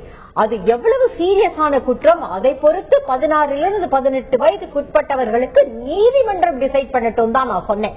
இன்னைக்கு 18 ஒரு லிமிட்டா வச்சுட்டு நீதிபதிகளோட உரிமை இதை எடுத்துறாதீங்க, நீதிபதிகள் டிசைட் பண்ணட்டும். அப்படிதான் சட்டத்தில் சொல்ல போது நான் திரு கருணாநிதி கேட்கிறோம். இதுல பாத்தீங்கன்னா பிரதானமான குற்றங்கள் அதிகமா இந்த இளம் சிறார்கள் செய்யக்கூடிய பிரதானமான குற்றங்கள் பார்த்தா நீங்க ஏற்கனவே சொன்ன மாதிரி திருட்டு, வழிப்பறி, இது போன்ற விஷயங்கள் தான் இருக்குது. இது சின்ன பிள்ளைகள் மட்டும்தான் அந்த கணக்கு. ஆனா 16 to 18 வயசுல இருக்கக்கூடியவங்க அந்த மற்ற சிறார்கள் சேர்த்துட முடியாது. இவங்க தெரிஞ்சே அந்த தொழிலை துவக்க ஆரம்பிச்சுட்டாங்க. இன்னும் சொல்ல போனா ஒரு கோயில் கோபுர கலச திருட்டுல ஒரு சின்ன பையன் இருந்தது நான் பார்த்தேன், என்னுடைய கண்ணால பார்த்தேன், வேற ஒரு வழக்கு தொடர்பு இருந்த போது. அப்ப இவங்க எல்லாம் தெரியாம செய்யறாங்க, யாரும் ஆள் ஏவி செய்யறாங்கன்னு சொல்ல முடியுமா? அந்த மெச்சூரிட்டி வந்துருச்சுன்னே சொல்ல முடியுமா? அந்த இதை நம்ம அப்படி எடுத்துக்க முடியாது. மெச்சூரிட்டி வந்துதான். இப்ப கல்லூரியில் படிக்கிற மாணவர்கள் ஆரம்ப காலத்துல இருக்கும் பைக்ல போய் ஸ்டெயின் ஸ்நாச்சிங் பண்றதெல்லாம் பாக்குறோம். அதெல்லாம் கூட இதுல சில சமயங்கள்ல பீர் பிரஷர்ல செய்யறதும் உண்டு. இந்த அசால்ட் மாதிரி செக்ஷுவல் அசால்ட் கேஸ் எல்லாம் பாத்தீங்கன்னா ஒன்லி பிகாஸ் ஆஃப் இதுதான், பீர் பிரஷர் தான். கூட்டாக சேர்ந்து நண்பர்களாக சேர்ந்து இருக்கும்போது மது அருந்து விட்டு செய்யறதெல்லாம் பாத்தீங்கன்னா வீட்டினுடைய கட்டுப்பாடுகளாக பெரிய எடுத்து பையங்க பண்றாங்க. அப்ப போய் நீங்க இந்த இவர் சார் சொன்னது மாதிரி வறுமை, அவர்களை கவனிக்காம விட்டு விட்டாது, அதெல்லாம் நம்ம எடுத்துக்க முடியாது. Just because of peer pressure. கூட்டமாக செய்யும்போது அவர்கள் என்ன செய்கிறோம் அதனுடைய விளைவுகளை பற்றி சிந்திக்கிறதே கிடையாது. அப்படி பார்த்தா அவங்க மன்னிக்கணும். நீங்க அப்படி அந்த மாதிரி மன்னிக்க தெரியாத போதே இல்ல திரு பார்வன் சொல்றீங்க தெரியாம செய்யறதுக்காக மன்னிக்க முடியாது. அது எப்படி மன்னிக்க முடியும்? பாதிக்கப்பட்டவர்கள் இருக்கும் போது நிச்சயமாக மன்னிக்க முடியாது. தெரிஞ்சு கான்சியஸா செய்யறவங்க மன்னிக்கலாம், அது வேற. அது போதையில தேர்றவங்க, மனநலம் குன்றியவர்களுக்கு தான் இதுல சட்டத்துல எக்ஸம்ஷன் இருக்கு. சின்ன தகவல், 16 வயதாக குறைப்பது தண்டனைகளை கொடுக்க வேண்டும் என்ற கட்டாயத்திற்காக இல்லை. கொடுக்க வேண்டிய தண்டனைகள் கொடுக்க முடியாமல் இருந்துவிட போகாமல் இருந்துவிடணுன்றதுக்காக தான். அதனால குற்றவாளிகளுக்கு தண்டனை கொடுத்தலாம், குழந்தைகளுக்கு தண்டனை கொடுக்க கூடாது அப்படிங்கிறது அவங்களுடைய ரெண்டு வார்த்தைகளில் ஒரு சின்ன வித்தியாசம் பாக்குறாங்க. இந்த இடத்துல பார்க்கும்போது முக்கியமான விஷயம், ஆண்கள் அதாவது 16 to 18 வயதுக்கு இருக்கக்கூடிய 2012 புள்ளிவரப்படி 16 to 18 வயதில் இருக்கக்கூடிய ஆண்கள் அதாவது சிறார்கள் 33,000 பேர் இளம் குற்றவாளிகள் இருக்காங்க. அதே வயதில் இருக்கக்கூடிய பெண்கள் சிறுமிகள் பாத்தீங்கன்னா 3,000 பேர் கீழே இருக்காங்க, 10-11 வயதுக்கு மேல. அப்ப ஆண்களுக்கு சிறார்களுக்கு 16 வயதாகவும் சிறுமிகளுக்கு 18 வயதாகவும் தொடர்புடையா இருக்கலாமா? இளம் குற்றவாளியுடைய வயது குறைப்பு ஆக்கப்பூர்வமானதா அல்லது ஆபத்தா என்ற தலைப்பில் இன்றைய நிகழ்ச்சி விவாதித்துக் கொண்டிருக்கிறோம். நான் திரு பாடம் நாராயண கேட்க விரும்புறேன். ஏற்கனவே சொன்ன போல 2000க்கு முன்னாடி வரைக்கும் 2000 ஆண்டுக்கு முன்னாடி வரைக்கும் 16 வயது வரை இருக்கக்கூடிய ஆண்களை சிறார்கள் என்றும் 18 வயது வரை இருக்கக்கூடிய பெண்களை சிறுமிகள் சொல்லிட்டு இருந்தாங்க. இந்த ஏஜ் ஜுவனைல் அப்படிங்கிற எங்க பிரிப்பு அப்படின்னா 16 ஆண்களுக்கு 18 பெண்களுக்கு இருந்துச்சு. அதே போன்ற நிலைமை இப்ப கொண்டா சரியா இருக்கும் நினைக்கிறீங்களா? ஏன்னா நான் ஏற்கனவே சொன்ன போல 18 வயசுக்கு மேல இருக்கக்கூடிய ஆண்கள் 18 வயசு கீழே இருக்கக்கூடிய பசங்களை பாத்தீங்கன்னா 33,000 பேர் அவங்க இருக்கும்போது இவங்க 2,000 பேர்ல தான் இருக்கிறாங்க. கிட்டத்தட்ட 10-15 மடங்கு கீழே தான் இருக்கிறாங்க. சோ பெண்கள் இந்த மாதிரியான குற்றங்கள்ல அதிகமா ஈடுபடுறது இல்ல, அந்த ஜுவனைல் குற்றவாளிகள் இருக்கிறது இல்ல. அப்படிங்கறனால சிறுமிகளுக்கு அந்த விரிவுரை கொடுத்துட்டு சிறுவர்களை அந்த 16 வயதா குறைச்சிடலாமா? இல்ல, அது சரியா இருக்காது. நீங்க 2000 சட்டத்தை கொண்டு வர்ற போதுதான் அந்த UNCRC நம்ம கையெழுத்து போடுறதுக்கான உண்மையான ஒரு செயல்பாடுகளை அந்த சட்டத்துல தான் கொண்டு வந்து, அதுக்கு முன்னால அந்த சட்டத்தை கொண்டு வரல. அதனால நம்ம ஜுவனைல் ஜஸ்டிஸ் ஆக்ட் 2000 கொண்டு வந்து, அதுக்கு 2006 ஒரு சட்ட திருத்தம் கொண்டு வந்து இன்றைய வரை நம்ம அமல்படுத்தல. உங்களுக்கு அந்த கன்வென்ஷன்ல கையெழுத்து போட்டோம் சொல்லிட்டே இருக்கிறீங்க. கையெழுத்து போட்ட போது 1989 நடந்த அந்த கன்வென்ஷன்ல கையெழுத்து போட்ட பிறகு அதுல முக்கியமான ஒரு வரி ஒன்று இருக்கு. அந்தந்த ஊர் லோக்கல் சட்டத்துக்கு உட்பட்டு சொல்றாங்க. 18 வயசு இருக்கக்கூடிய எல்லாருமே குழந்தைகள் தான். ஆனா அந்தந்த லோக்கல் சட்டத்துக்கு உட்பட்டு இப்ப இன்னைக்கு நம்ம ஊர்ல பார்த்தோம்னா நம்ம ஊர்ல IPC ஆக்ட்ல வரக்கூடிய குழந்தைகள் ரொம்ப கம்மியா இருக்கிறாங்க. நம்ம ஊர்ல தமிழ்நாட்டில் சொல்றேன். சிறப்பு சட்டம் உள்ளூர் சட்டம் சிறப்பு உள்ளூர் சட்டத்தில் நம்ம சூதாட்டம் ஆட்டம் புரொவிஷன் ஆட்டம் சிறப்பு உள்ளூர் சட்டத்துல நம்ம ஊர் தான் இந்தியாவிலே அதிகமா இருக்கு. அப்ப இதை அந்த கன்வென்ஷனை அந்த உச்சி மாநாட்டிலே சொல்லிருக்காங்க தெளிவா. அந்தந்த நாட்டு சட்டத்துக்கு உட்பட்டு அப்படின்னா அந்த 18 வயது கொண்டு வராங்க. 18 வயது கீழே கொண்டு வந்தா யார் பண்ணக்கூடாது அந்த சட்டத்திலுமே சொல்லப்படல, அந்த மாநாட்டிலுமே கையெழுத்து ஆகல. நீங்க ஒரு உண்மையை புரிஞ்சுக்கணும். சொன்னீங்கல்ல 16 to 18 வயது உள்ளவங்க தான் அதிகமாக குற்றங்கள் செய்திருக்காங்கன்னு. அதுக்குள்ள பின்னணி நீங்க யோசிச்சு பாருங்க. 100 பேர் 1ஆம் வகுப்புல பள்ளிக்கூடத்துல இறங்கி போனாங்கன்னா கல்லூரிக்கு போறவங்க 10 விழுக்காடு கூட இல்ல, 90 பேர் வந்து பள்ளிக்கூடத்திலே டிராப் அவுட். அந்த 10 விழுக்காடு மாணவர்கள் பாத்தீங்கன்னா கல்லூரிகளுக்குள்ள போறவங்களுக்கு 0.1 0.2 மாணவர்களுக்கு கூட தரமான கல்வி இல்ல. அங்க கூட 9.8 மாணவர்களுக்கு வந்து தரமற்ற கல்வி தான் கல்லூரி இருக்குது. அப்போ 100 பேர் போற இடத்துல 90 பேர் வந்து பள்ளிக்கூடத்துக்கே போக முடியாதவங்க, 10ஆவதுல டிராப் அவுட் ஆறவங்க, 8ஆவதுல டிராப் அவுட் ஆறாங்க. இவர்கள் எல்லாம் குழந்தை தொழிலாளர்களா போறாங்க, குழந்தை குற்றவாளிகளா போறாங்க. இந்த மாதிரியான சூழலை மாற்றுவதற்கு இன்றைக்கு போர்க்கால நடவடிக்கை ஒட்டுமொத்த சமூகமும் அரசும் இன்றைக்கு பார்க்க வேண்டியது இந்த கல்வி உரிமை சட்டத்தை எந்த அளவு அர்த்தமுள்ளதாக கொண்டு வருது. குழந்தை தொழிலாளர்கள் வர்றதை வந்து எப்படி குறைப்பது, குழந்தைகளை சுரண்டும் விஷயங்கள் எல்லாம் எப்படி குறைப்பது, இதையெல்லாம் நீங்க செயல்படுத்தினாலே இந்த மாதிரியான குற்றங்கள் குறைவதற்கான வாய்ப்பு இருக்குது. இவங்க எல்லாம் விக்டிம்ஸ்.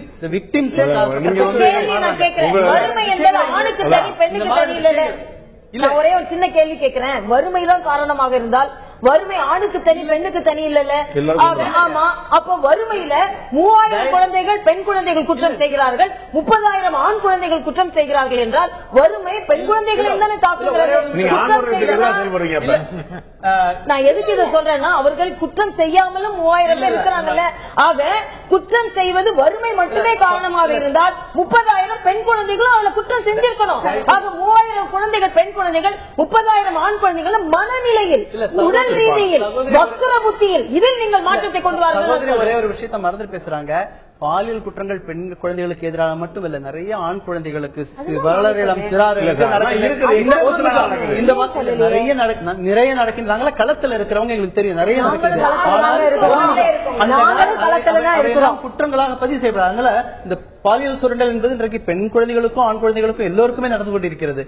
ஆனா ஆண் குழந்தைகளுக்கு நடப்பதெல்லாம் குற்றங்களாக பதிவு செய்யப்படுகிறது. அதனால இவங்க சூழல் மாற்றிக்கொண்டிருக்கிறார்கள். ஆண் குழந்தைகளுக்கு நடக்கிறது வெளியில வர்றது இல்ல, நிறைய விஷயங்கள் நடக்குது, நிறைய தவறுகள் நடக்குது, நிச்சயமா நடக்குது. அதாவது குற்றவாளிகள் ஆண்களையே வந்து ஒரு வன்புணர்ச்சிக்கு ஆளாக்கக்கூடிய பசங்க எல்லாம் கூட இருப்பாங்க, இல்லன்னு சொல்ல. ஆனா அதெல்லாம் எக்ஸப்ஷன் எல்லாம் எங்கேயும் நடக்கிற போது சதவீதம் பாத்தீங்கன்னா பெண்கள் கூட நடக்குது. பெண்களால் பாதிக்கப்படுறவங்க இருக்காங்க, அவையெல்லாம் வெளியில வர்றதில்ல குடும்ப சூழ்நிலை காரணமாக. பெண்கள் பாதிக்கப்பட்டால் மட்டும்தான் அதை சீரியஸா எடுத்துக்கிறோம். நம்ம சொல்லிட்டு இருக்க புள்ளி விவரங்கள் வந்து பாதிக்கப்பட்டவங்க பெண்களா ஆண்களாங்கிறது இல்ல, இந்த குற்றத்தை ஈடுபடக்கூடியவங்க அதிகமா ஆண்களா பெண்களா பத்தி பேசிட்டு இருக்கோம். அதை மறந்துடக்கூடாது. நம்ம பாதிக்கப்படுறவங்க அந்த பகுதியை பாதிக்கப்படுறவங்க பெண் குழந்தைகளா தான் அதிகம் இருக்கிறாங்க. ஆனா குற்றத்துல ஈடுபடுறவங்க ஆண் குழந்தைகளா இருக்காங்க. ஆளுகை தொடர்பான விஷயங்கள் சொன்ன கல்வி உரிமை சட்டம், சிறார் வந்து சிறு வயசுலயே வேலைக்கு போற விஷயங்கள், இந்த மாதிரி விஷயங்கள் எல்லாம் தொடர்ந்து செயல்பட்டு மீறி குற்றங்கள் நடக்கிற போது பார்க்கலாம். இதையெல்லாம் இப்பொழுது வந்து நம்ம கவனத்தை சிதறடித்து ஏதோ இந்த 16-18 வயதுக்குள்ள உள்ள குற்றவாளிகள் எல்லாம் எப்படியா ஜெயில போடணுன்ற மாதிரியான கவனத்தை கொண்டு வருவது அடிப்படை கவனம் செலுத்த வேண்டியிருக்கு. செய்யாம சுமத்துவதற்காக இந்த வயது வரம்பு குறைப்பு அல்ல, குற்றவாளிகள் தப்பித்து விடக் கூடாது என்பதற்காக இதுல நான் மிக தெளிவாக சொல்றேன். இவங்க 16 வயது உள்ள எல்லாரையும் குற்றவாளியா சொல்லுங்க கிடையாது. சமூகத்துல நிறைய மாற்றங்கள் தேவை அப்படிங்கிற யாருக்குமே மாற்று கருத்து இருக்க முடியாது. அதுவரை நடக்கக்கூடிய குற்றங்களுக்கு என்ன வழி? இல்ல, நீங்க வந்து முதல்ல வந்து இதற்கான விஷயங்கள்லாம் செய்திருந்தீங்கன்னா பரவாயில்ல. ஏற்கனவே சொல்ற மாதிரி வேக்சினேஷன் ரொம்ப முக்கியமா நம்மளுடைய முதலீடு, கல்வியாளர்களுடைய முதலீடு, ஊடகங்களுடைய முதலீடு எல்லாம் இன்றைக்கு குழந்தைகளை காப்பாற்றுவதற்காக இருக்கணும். அதுல இருந்து நம்ம திசை திருப்பி விடக்கூடாது. இதெல்லாம் செய்தோம் என்றாலே பெரிய அளவுக்கு நம்மளால குற்றங்களை குறைக்க முடியும். சட்டத்தை போட்டு இந்த மாதிரி இளம் குற்றவாளிகளுக்கு வந்து பெரிய தண்டனை கொடுப்பதனால இவர்களை நிறுத்த முடியாது. இந்தியா வந்து அதிகமான உலக அளவிலே பாத்தீங்கன்னா இந்தியா தான் மிகவும் எளிமையான நாடு. இன்னும் போக பாத்தீங்கன்னா நிறைய இளம் சிறார்கள் நிறைய பேர் இருப்பாங்க. நான் கேட்கிறேன், நீங்க சொல்றீங்க திரும்ப தமிழிசை சொன்னாங்க 18 வயசு ஆறதுக்கு அவனுக்கு இன்னும் 6 மாசம் தான் இருந்துச்சு, அதுக்குள்ள அவன் வந்து நல்லவன் ஆயிட்டான், வந்து அவனுக்கு 3 வருஷத்துல விட்டுருவான்னு சொல்லி சொல்றீங்க. ஓகே, நீங்க சொல்ற மாதிரி 16 வயதா குற்றவாளிகளுக்கான வயதை குறைச்சிடறோம். இப்ப 16 வயதை குறைத்த பிறகு 15 வயசுல ஒருத்தன் குற்றம் செஞ்சிடறான். ஒரு 16 வயது ஆறதுக்கு 3 மாசம் முன்னாடி குற்றம் செஞ்சிடான். அவன் என்ன செய்ய போறீங்க? உடனே 14 குறை சொல்ல போறீங்களா? அப்படி எல்லாம் சொல்லலைங்க. முதல்ல ஒரு லிமிட் கொண்டு வருவோம். இப்ப நம்ம ட்ரை பண்ணி பாக்குறோம். அவர் சொன்ன மாதிரி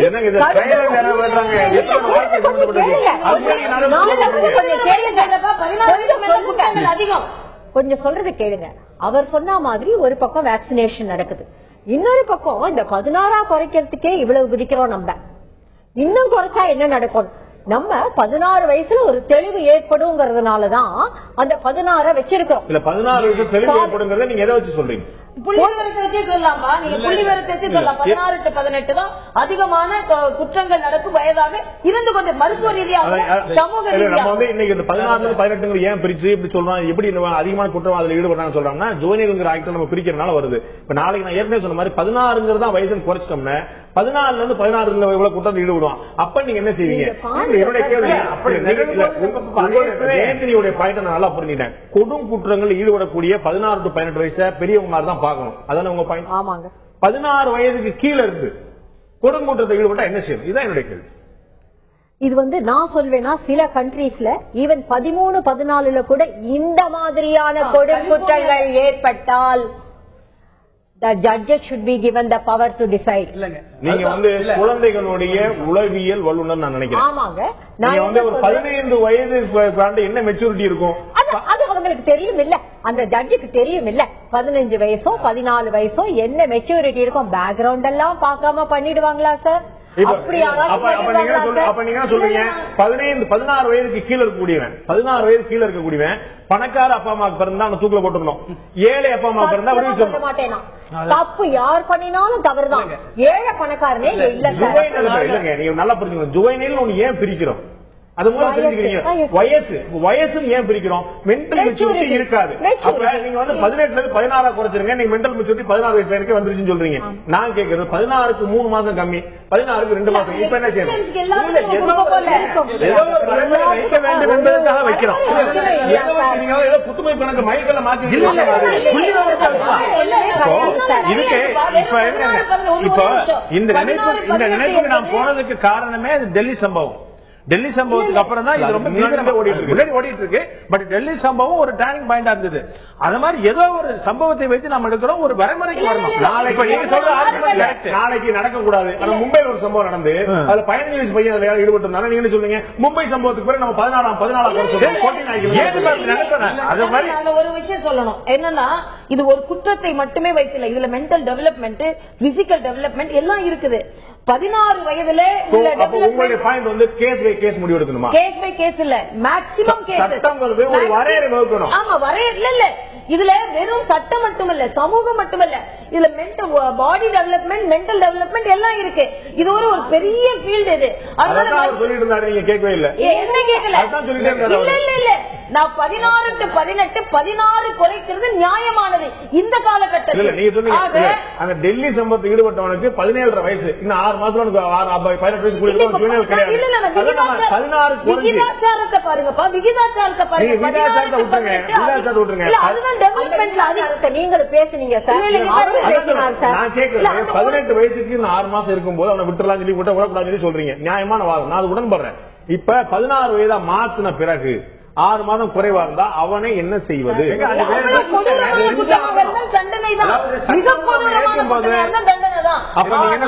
அப்ப நீங்க சொல்றீங்க ஜுவனைல் ஒரு வரியை வைக்க வேண்டாம், கொலை குற்றங்களுக்கு தூக்கு தண்டனை, சாதா குற்றங்களுக்கு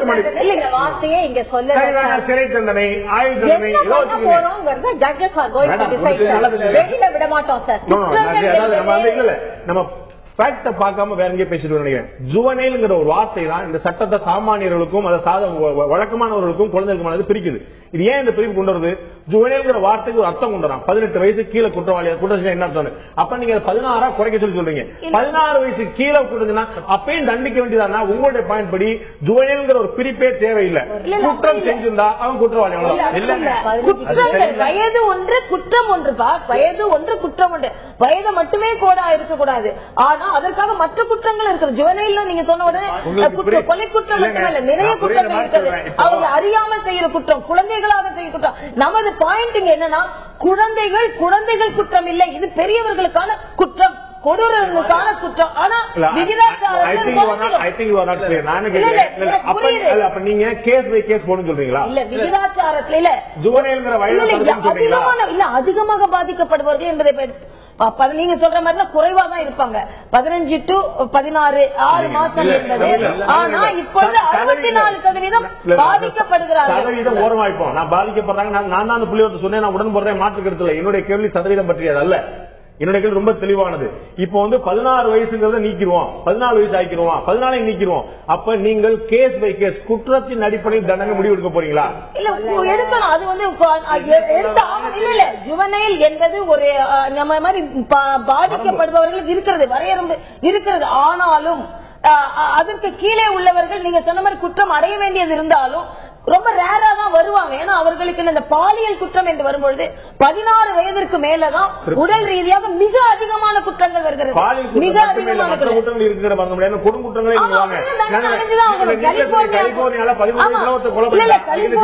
அதுதான் சொல்றேன். கலிபோர்னியால எப்படி இருக்கிறது என்றால் ஜுவனைல் குற்றம் என்று 16 வயது என்று வைத்திருக்கிறார்கள். ஆனால் இந்த குற்றம் 13 வயதாக இருந்தாலும் 12 வயதாக இருந்தாலும் கொலை குற்றமாக இருந்தால் தண்டிக்கப்படுவார்கள் என்ற நியதி இருக்கிறது. சென்னையில டீச்சரை கத்தியால கூத்துனவன் ஏதோ ரவுடி கும்பல வந்தவனா, சாதாரண நல்ல குடும்பத்தில் வந்தவன், அவனுக்கு அவனுக்கு கொலை குற்றம், அது கொலை குற்றம் உங்களுடைய பார்வையில. ஆமா, அப்ப நீங்க அதை தூக்கல பண்ணணுமா? அவன் நல்ல குடும்பத்துல வந்தவன், அவன் தாய் தகப்பன் படித்தவங்க, நல்ல தொழில் பண்ணிட்டு இருக்கிறவங்க, அவனுக்குரிய தண்டனையை கொடுப்பாங்க.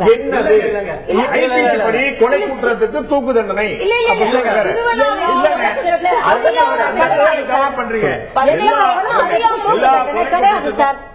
ஐபிசி படி எல்லா கொலை குற்றத்துக்கும் தூக்கு தண்டனை கிடையாது.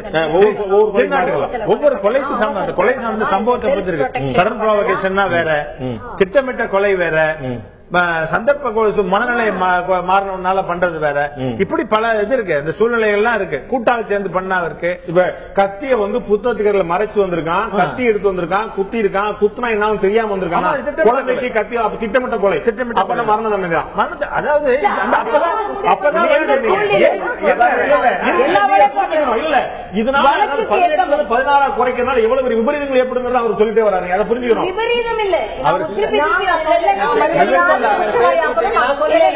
ஒரு நிமிடம் சொல்ற மருத்துவ ரீதியாகவும் இதுல நீங்க பாக்கணும்.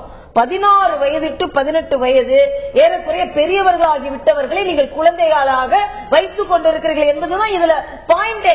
உடனே நான் 16 வயசு ஆச்சா 15 வயசு 15 வயசு 14 இல்ல 16 வயதில் முழுமையாக அவர்கள் மெச்சூரிட்டி அடைந்து விடுகிறார்கள் இந்த காலத்தில். அதனால் 18 வயது என்பதை 16ஆக இந்த காலத்துல நிறைய வீட்டுல குடும்பம் நடுத்தர குடும்பத்துல நிறைய சாப்பாடு சின்ன குழந்தைங்க சின்ன வயசுலயே வயதுக்கு வந்துடுறாங்கன்னு சொல்றாங்க. அதனால அந்த மாதிரி சட்டத்தை மாற்ற முடியுமா? அப்படி கிடையாது. இதுக்கு பாத்தீங்கன்னா சிறார் நீதி சட்டத்தில் ஒரு நிமிஷம், சிறார் நீதி சட்டத்திலிருந்து பல விஷயங்கள் இருக்கிறது. ஒரு பெரிய பாத்தீங்கன்னா உலக அளவுல பாத்தீங்கன்னா மிகச்சிறந்த சட்டம்னு சொல்லலாம். 2000 கொண்டு வரப்பட்டதும் அதுக்கப்புறம் சட்ட திருத்தம் கொண்டு வரப்பட்டதும். ஆனால் இந்த சட்டம் இன்றைக்கு வரையும் பேப்பர் சட்ட புத்தகமாவே இருந்திருக்கிறது. நம்ம நடைமுறைப்படுத்துவதற்கு எந்த ஒரு விஷயமும் செய்யல. அது மட்டும் இல்ல, இளம் குற்றவாளிகளாக முதல்ல போறவங்க, சிஸ்டமுக்குள்ள போறவங்களை கொடுங்குற்றவாளிகளா மாத்திர மாதிரியான ஒரு விக்டிமைசேஷன் மட்டும்தான் மக்களுடைய கருத்து என்னவா இருக்கிறது?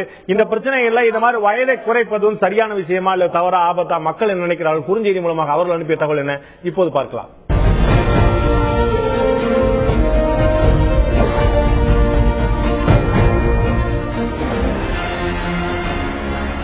இளங்குற்றவாளியோட வயது 16 குறைப்பு என்ற முடிவு சரியே என்று 71% மக்களும், இந்த முடிவு தவறு என்று 21% மக்களும், ஓரளவு நல்லது பயக்கலாம் என்று 8% மக்களும் தங்களுடைய கருத்தை தெரிவிக்கிறார்கள். ஓரளவு நல்லது தரும் என்று 8%, இந்த அரசுடைய முடிவு தவறு என்று 21%, மத்திய அரசுடைய இந்த முயற்சி மிக சரியானது என்று 71% மக்கள் தெரிவித்திருக்கிறார்கள். பெரும்பான்மை மக்களுடைய கருத்து எப்போதும் இது போன்றதா இருக்கும், உணர்ச்சி வசப்பட்ட முடிவாக கூட இருக்கக்கூடிய வாய்ப்பு உண்டு. ஆனால் இந்த விஷயத்துல கேஸ் பை கேஸ் போறதா அல்லது வயதுக்கு ஒரு நிர்ணயம் குறைக்கிறதா, 16க்கு பிறகு 14 குறைத்தால் என்ன ஆகும், பல்வேறு விஷயங்கள் இருக்கின்றன. மக்களுடைய கருத்தை தெரிவிப்பதற்காக மத்திய அரசு இந்த முயற்சி மக்கள் பார்வைக்கு வைத்திருக்கிறது. அதை மக்களுடைய விழிப்புணர்ச்சி ஏற்படுத்துவதற்காக தான் இந்த விவாதம் கூட. மக்கள் என்ன முடிவெடுக்கிறார்கள், இந்த மத்திய அரசு என்ன முடிவெடுக்கிறது பொறுத்திருந்து பார்க்கலாம். ஒரு 20-30 நாள் இந்த விரிவான பார்வை கிடைத்ததும் இந்த நிகழ்ச்சியில் கலந்து கொண்டு கருத்து தெரிவித்த விருந்தினர்கள் நன்றி. பார்த்து உங்களுக்கு நன்றி.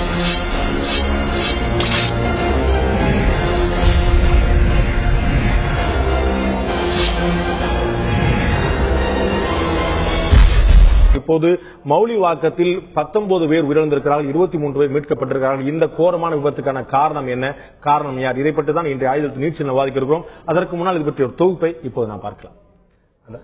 அந்த தொகுப்பு பார்ப்பதற்கு முன்னால் நான் வந்து இந்த நிகழ்ச்சியில் அந்த ஆயுதத்து நீட்சியில் நம்முடைய இழந்திருக்கக்கூடியவர்கள் இந்திய குடியரசுக் கட்சியை சேர்ந்த எம்எல்ஏ திரு சேகு தமிழரசன் அவர்கள் மணிந்திருக்கார். அதே போல சிவில் இன்ஜினியர்ஸ் அசோசியேஷனுடைய பிரசிடென்ட் திரு வெங்கடாச்சலம் அவர்கள் மணிந்திருக்கார். உங்கள் இரண்டு பேரும் இந்த நிகழ்ச்சிக்கு வருவதற்கு ஒரு பிரதானமான கேள்வி எழுந்திருக்கிறது. இந்த மிகப்பெரிய சோகத்துக்கான காரணம் என்ன? இதற்கான குற்றவாளிகள் யார்? நாம் வெறுமனே இந்த குற்றத்திற்கு காரணம் அந்த பில்டர் மட்டும்தான் சொல்லிவிடுமா? நிச்சயமாக பில்டர் தரப்பில் அந்த கட்டட உரிமையாளர் தரப்பில் குற்றம் இருக்கிறது என்பது எந்த மாற்று கருத்தும் மறுத்துவிட முடியாத சாமானியமாக. இதை தாண்டி இடி விழுந்ததால் அந்த இடிபாடு ஏற்பட்டதா, அல்லது இந்த நீர்நிலையில் கட்டியதனால் அவர்கள் வந்து கவனக்குறைவாக கட்டி அதற்கு அனுமதி கொடுத்த சிஎம்டிஏ உள்ளிட்ட அதிகாரிகள் ஒரு காரணமா? இதற்கு அனுமதி கொடுத்த அதிகாரிகளுடைய பங்களிப்பு என்ன? பல்வேறு விஷயங்கள் இருக்கின்றன. இதை பற்றி தான் இந்த ஆயுதத்து நீட்சி விவாதிக்க இருக்கிறோம். நான் முதல்ல திரு சேகு தமிழரசன் கேட்க விரும்புகிறேன்.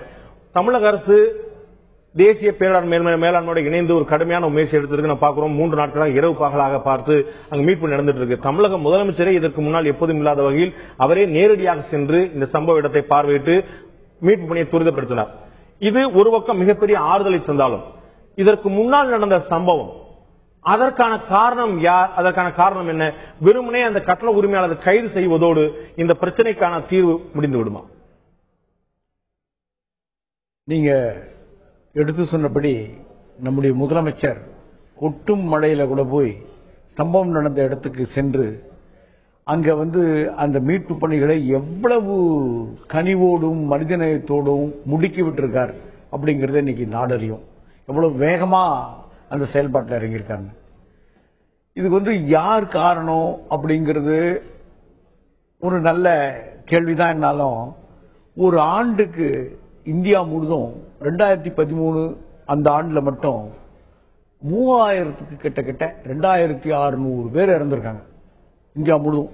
இப்படி கட்டட வேலைகள்ல இது தமிழ்நாட்டில் மட்டும் இப்படி ஒரு சம்பவம் நடந்து போச்சு. தமிழ்நாட்டில் இது முதல் சம்பவம், நடக்கக்கூடாதது. முதல் பெரிய சம்பவம் நடக்கக்கூடாதது நடந்து விட்டது. வேதனைக்குரியது, வருத்தத்துக்குரியது. ஒவ்வொருவரும் அதுக்காக நம்ம வந்து வருத்தப்பட்டாகணும். ஆனா இதுக்கு வந்து அரசு 2 நிலை.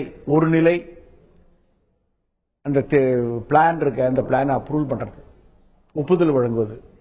2வது நிலை அந்த பணி நிறைவுகளுக்கு பிறகு பணி நிறைவு சான்றிதழ் தருவது.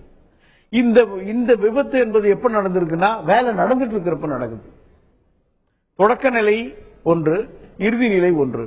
இந்த இறுதி நிலைக்கு பிறகும் நடந்ததுன்னா இப்ப வந்து இது பணிகள் நடந்து கொண்டிருக்கிற நிலை. இந்த நிலையில வந்து நீங்க வந்து எப்படி அரசு குற்றம் சாட்ட முடியும்? எந்த வகையில குற்றம் சாட்ட முடியும்? அந்த பிளான் அப்ரூவல் எப்படி தந்திருக்காங்க அப்படின்னு கேட்கலாம். Plan approval revised approval. இது முதல் முறை தந்து நிராகரிக்கப்பட்டு 2வது முறை தந்து அவங்க வந்து இவைகளெல்லாம் நாங்க நிறைவேற்றி தந்திருக்கோம் தந்து ரிவைஸ்டு அப்ரூவலா மறுமுறை அது ஒப்புதல் வழங்கப்பட்டிருக்கு. பிளான் அப்ரூவல் தர்றதை வச்சுக்கிட்டு நம்ம அரசாங்கத்துக்கு வந்து நீங்க பொறுப்புன்னு சொல்லிட முடியாது. பிளான் அப்ரூவல் வந்து பல மட்டத்தில் வருது. குன்றத்தூர் அந்த பகுதியினுடைய உள்ளாட்சி அமைப்பிலிருந்து சிஎம்டி என்கிற சென்னை மாநகர பெருவளர்ச்சி குழுமம் வரையில படிப்படியா வருது. பலரும் பார்த்துதான் படிப்படியா வருது. காரணம் ஒவ்வொருத்தரும் அதை கிராஸ் செக் பண்ணணும், ஒவ்வொருத்தரும் ஆராய்ச்சி, இல்லாட்டி எல்லாரும் கையெழுத்து போட்டுட்டே இருக்கணும் படிக்கிற மட்டும்தானா? இல்ல அரசு இவ்வளவு கட்டங்களை வைத்திருப்பது, படிப்படி நிலைகளை, பல படிநிலைகளை வைத்திருப்பது காரணம் தவறு நடக்கூடாதுதான். இவ்வளவுத்துக்கும் விபத்தா மட்டுமே கன்சிடர் பண்ணணும் இல்லங்க. பிளான் அப்ரூவல் ஸ்டேஜ் அது முதல் ஸ்டேஜ். 2வது ஸ்டேஜ் வந்து ஒர்க் அப்ரூவ்டு ஸ்டேஜ். அப்ப ஒர்க் அப்ரூவ்டு ஸ்டேஜ்ல நீங்க கேட்டா அரசாங்கம் எப்படி இதுக்கு வந்து அனுமதி வழங்குச்சுன்னு கேட்கலாம். பிளான் அப்ரூவலே எப்படி வழங்குனீங்கிற கேள்வி எழுந்துட்டு இருக்குது. அதுக்கான பதில் தேடிட்டு இருக்கிறோம். நம்ம வந்து நான் வந்து தொடர்ந்து நான் கேட்கிறேன். அது வந்து நீர்பிடிப்பு பகுதி, இன்னும் சொல்லுமா விவசாய நிலமா இருந்த இடம், அது எப்படி குடியிருப்பு நிலமா மாற்றப்பட்டது அப்படிங்கிற கேள்வி எழுந்திருக்கு. நான் தொடர்ந்து உங்கள்கிட்ட வரேன். அதுக்கு முன்னாடி சிவில் இன்ஜினியர் அசோசியேஷனுடைய பிரசிடென்ட் தலைவர் திரு வெங்கடாச்சலத்தை நான் கேட்க விரும்புறேன். இந்த மாதிரியான ஒரு அனுமதி நீங்க வாங்கும்போது திரு சேகு தமிழரசன் சொன்னது போல 2 விதமான அனுமதி முதல்ல வந்து வாங்கிடுறாங்க. ஒன்னு வந்து பிளான் அப்ரூவல், வெறும் பேப்பரை காட்டி நம்ம ப்ளூ பிரிண்ட காட்டி இந்த மாதிரி வாங்கிடுறாங்க, இந்த மாதிரி பண்ண போறோம்னு சொல்லிட்டு. அதன் பிறகு பணி நிறைவுக்கான சான்றிதழ் இறுதியில் வாங்க போறோம். இடையில அதிகாரிகள் எப்பயுமே கிராஸ் செக் பண்ண வேண்டிய வரைமுறை கிடையாதா? அப்படி விதிமுறை எதுவுமே கிடையாதா? நீங்க அந்த கட்டடங்கள் கட்டும் போது இடையில எதுவும் கிராஸ் செக் பண்றது கிடையாதா? இது முதல்ல சொல்லணும்னா, இப்ப பிளான் அப்ரூவலுக்கும் பில்டிங் இடிஞ்சு போனதுக்கும் சம்பந்தமே கிடையாது. இது எப்படி சொல்றதுன்னா, ஃபர்ஸ்ட் வந்து பில்டிங்கோட ஸ்டெபிலிட்டி, அதாவது அந்த மண்ணுடைய ஸ்திரத்தன்மை, இதெல்லாம் வச்சுதான் சொல்ல முடியும். பிளான் அப்ரூவல்ங்கிறது தனி பார்ட். பில்டிங் உடையறதுக்கும் பிளான் அப்ரூவலையும் ஒன்னா சேர்க்க வேணாம். அதாவது நான் என்ன சொன்னா, ஒரு பில்டிங் கட்டுறதுக்கு பிளான் அப்ரூவல் அவசியம், அது தனி பார்ட். ஆனா பில்டிங் உடைஞ்சு போனதுக்கு பில்டிங் சாயிலுடைய பேரிங் கெப்பாசிட்டி, அப்புறம் பாத்தீங்கன்னா அதுல கொடுத்திருக்க ஸ்ட்ரக்சரல் டிசைன் பண்ணவருடைய டீடைலு, அதுக்கப்புறம் பில்டிங் கட்டுற மெத்தடு, கன்ஸ்ட்ரக்ஷன் பண்ணக்கூடியது பொறியாளர்களுடைய கான்ட்ரிபியூஷனு, லேபருடைய ஸ்கில்டு லேபரா, இதெல்லாம் சேர்த்து தான் சார் ஒரு பில்டிங் அதாவது உடைஞ்சு போனதுக்கு உள்ள காரணத்தை இதுவரைக்கும் கண்டுபிடிக்க முடியல. அது இன்னும் சில நாட்கள்ல பொறியியல் வல்லுநர்கள் அதை பார்த்துக்கிட்டு இருக்கிறாங்க. இன்னும் சில நாட்கள்ல அது அதற்கான விஷயங்கள் தெரிந்துவிடும். ஆனா அதுக்கும் அப்ரூவலுக்கும் சம்பந்தம் கிடையாது, அது தனி பார்ட் சார். இல்ல அத யார் கண்காணிப்பா அப்படிங்கிற ஒரு கேள்வி இருந்திருக்கு. நிச்சயமாக பில்டிங்கான அப்ரூவல் வேற, பிளானுக்கான அப்ரூவல் வேற இருந்தாலும் பில்டிங்கான அப்ரூவல் வாங்கிட்டு அவர்கள் கட்டடம் கட்டி கொண்டிருக்கும் போது இது போன்ற விபத்து ஏற்படும் போது அதை யார் கண்காணிப்பா, எந்த கட்டடம் எந்த அளவுக்கு செய்யப்பட்டிருக்குது, இந்த கலவை எந்த அளவுக்கு பூசப்பட்டிருக்கு, நீங்க சொன்ன போது லேபர் ஸ்கில்டா இல்லையா, இதெல்லாம் யார் பாப்பா, ஒரு முக்கியமான கேள்வி இருந்திருக்குது. ஒரு சிறிய இடைவெளி எடுக்கிறோம். இடைவெளிக்கு பிறகு நம்ம பார்க்க வேண்டிய முக்கியமான விஷயம், தமிழக முதலமைச்சர் நேரில் பார்வையிட்டு சொல்லியிருக்கிறார், விதி மீறி இந்த கட்டடம் கட்டப்பட்டிருக்கிறது என்பதில் மாற்று கருத்து இல்லை என்று உறுதிப்படுத்தியிருக்கிறார். விதி மீறி கட்டப்பட்ட கட்டடம் என்றால் இந்த விதி மீறியது யார், விதி மீற துணை போனது யார்? திரு வெங்கடாச்சலம் கேட்க விரும்புறேன். நீங்க சொன்னீங்க இந்த பிளான் அப்ரூவல்ங்கிறது வேற, இந்த மாதிரி பில்டிங் அப்ரூவல் வேற அப்படின்னு. திரு சேப்பு தமிழரசன் சொல்றார், இந்த மாதிரி வேலை முடிச்ச பிறகு பணி நிறைவுக்கான பில்டிங் கம்ப்ளீஷனுக்கு தான் அரசாங்கம் தலையிட முடியும்.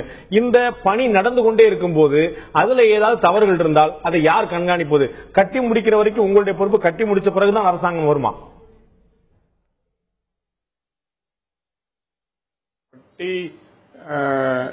அரசாங்கம் அதாவது பண்ற பில்டிங் ஸ்டெபிலிட்டி இருக்கா அப்படிங்கறது இது வரைக்கும் சிஎம்டில எந்த நாம்ஸும் இல்ல. அதாவது ஹைரைஸ் பில்டிங்ல அப்படி ஒரு நாம்ஸ் இருக்கிறது நல்லது. அதே நேரத்தில்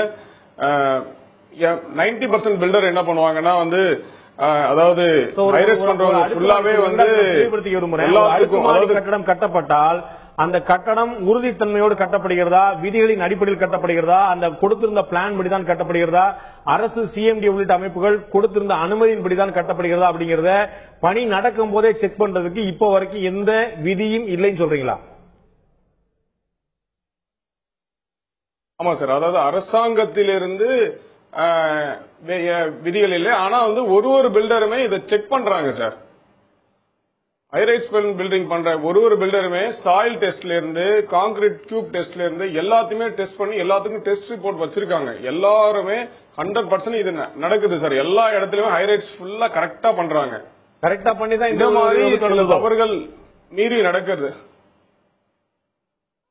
இது என்னன்னே தெரியல சார். இது இன்னும் ரிப்போர்ட் வந்தா தானே சொல்லவே முடியும். ரிப்போர்ட்டே இல்லாம இல்ல நிறைய பேர் என்ன பண்றாங்கன்னா, ஒரு டாக்டர் துறையில எலும்பு உடம்பு வச்சுன்னா டாக்டர் மட்டும்தான் அதுக்கான எக்ஸ்பிளனேஷன் கொடுக்குறாங்க. இதுல நிறைய பேர் என்ன பண்றாங்கன்னா, கீழே பைல் போடல, கீழே அது சரியில்லை இது சரியில்லை.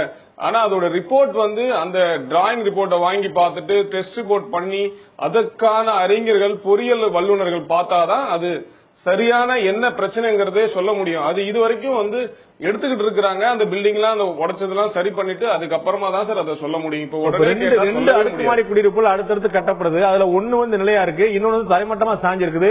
ஒரு சாதாரண ஒரு மிகப்பெரிய வரலாறு காணாத மழை கிடையாது. ஒரு சாதாரண மழைக்கு சரிஞ்சிருக்கு அப்படின்னா பில்டிங் சரியா இருந்திருக்கு, அப்ரூவல் சரியா இருந்திருக்கு, கன்ஸ்ட்ரக்ஷன் சரியா இருந்திருக்கு, கலவை சரியா இருந்திருக்கு, இன்ஜினியரிங் சரியா இருந்திருக்கு, லேபர் ஸ்கில்டு லேபர் சரியா இருந்திருக்காங்க. ஆனா இதை விதிவசத்தால் உடனே நான் சொல்லிட முடியும். நம்ம அப்படி சொல்லவே இல்லையே சார். நான் சொல்ல வந்தது எப்படி உடைஞ்சதுன்னே இது வரைக்குமே அதாவது சரியான ரிப்போர்ட் என்ன எதுவுமே எடுக்கலையே. அரசாங்கம் மூலியமாவும் சரி, இப்ப பொறியாளர் மூலியமாவும் செக் பண்ணிக்கிட்டு தான் இருக்காங்க. அதை உடைச்சு எடுத்ததுக்கு அப்புறம் தான் அதாவது உடைச்சு எடுத்து கீழ் கிரவுண்ட் லெவல் வரைக்கும் என்ன இருக்குன்னு பார்த்துட்டு தான் சொல்ல முடியும். சில பேர் சொல்றாங்க சாயில் சரியில்லை அப்படிங்கிற மாதிரி சொல்றாங்க. அதெல்லாம் எதுவுமே தெரியாம தயவு செய்து யூகத்தின் அடிப்படையில எதுவுமே சொல்லாதீங்க. எப்படின்னா சாயில் நல்லா இல்லைன்னா பக்கத்து பில்டிங்க அப்படியே நிக்குது.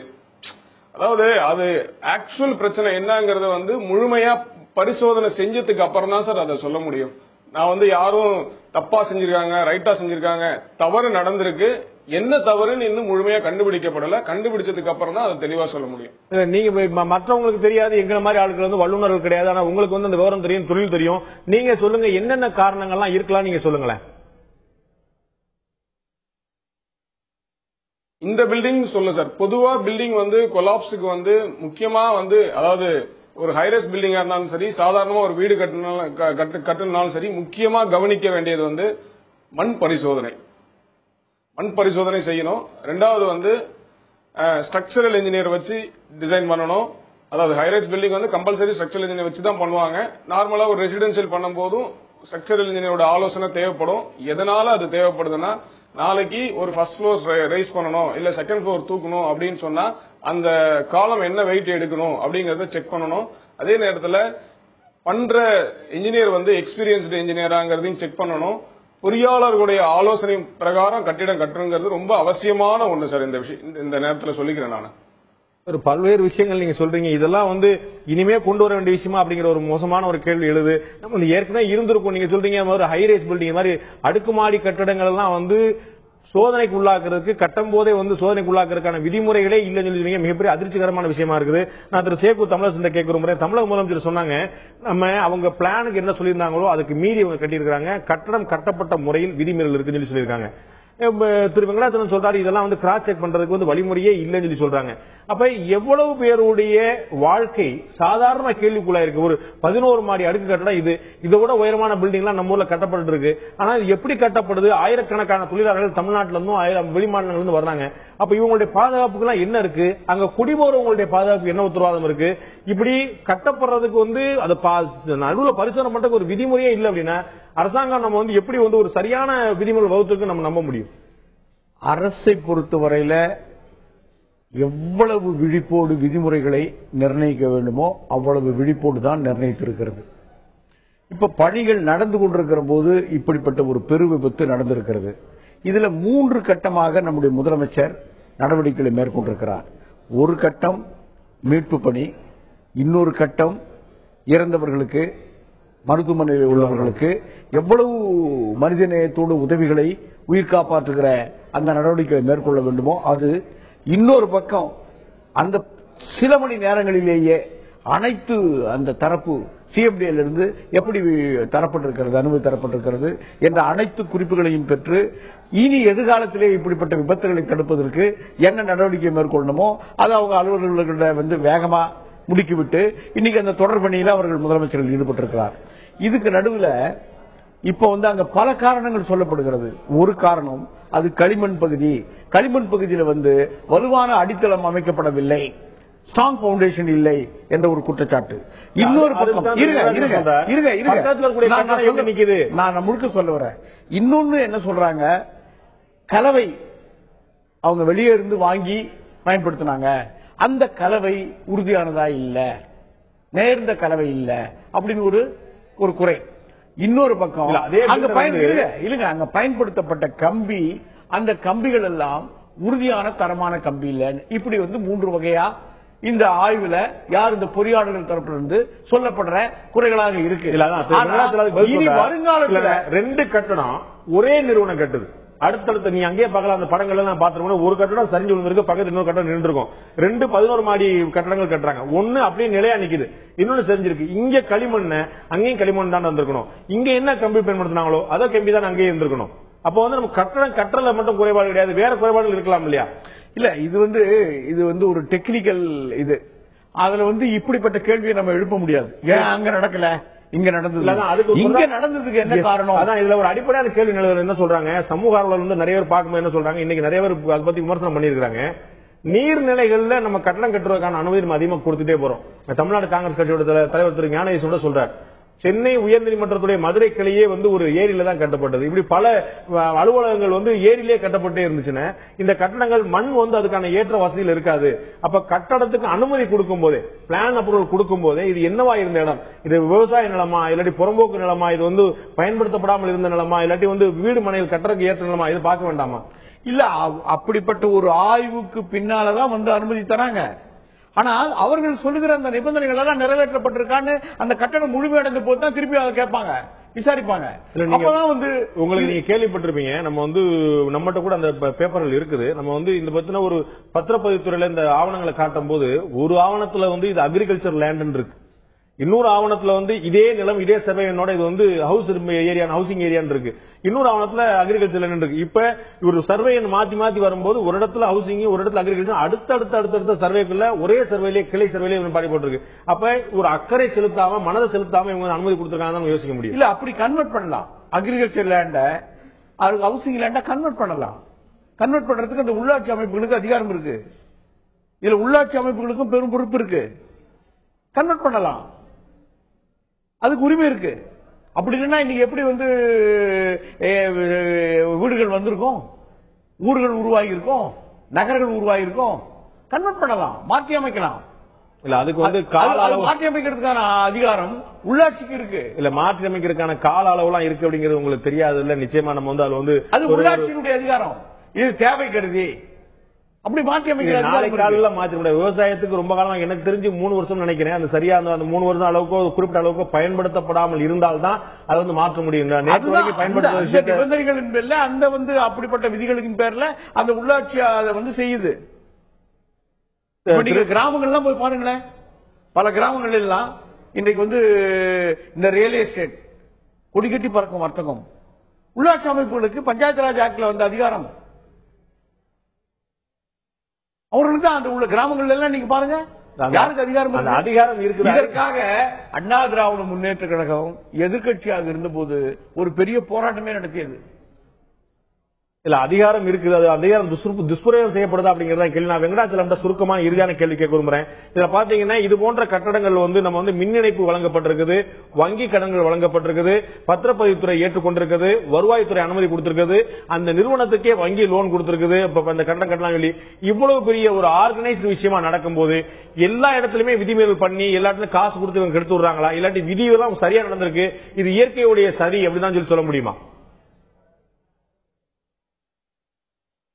முன்னாடி ஒரு கேள்விக்கு வந்து நீங்க ஒரு பதில் ஒண்ணு சொன்னீங்க. அதாவது வந்து மிகப்பெரிய அதிர்ச்சியான சம்பவம் இது மாதிரி இந்த மாதிரி டெஸ்டிங்லாம் பண்ணல. அரசாங்கம் வந்து பாத்தீங்கன்னா இது வந்து எல்லா விஷயத்தையும் கரெக்டா செக் பண்ணி தான் ஒரு விஷயத்தையும் பண்றாங்க சார். அதாவது அரசாங்கத்துல எந்த ஒரு குறையுமே சொல்ல முடியாது. 100% வந்து இன்னைக்கு ஒரு போர்க்கால அடிப்படையில ஒரு பில்டிங் விழுந்த உடனே ஒரு முதலமைச்சர் உடனே வந்து பாக்குறது வந்து மிகப்பெரிய ஒரு என்ன சொல்லலாம், எங்களை மாதிரி கட்டண தொழில வந்து மிகப்பெரிய ஒரு சந்தோஷம் சார்.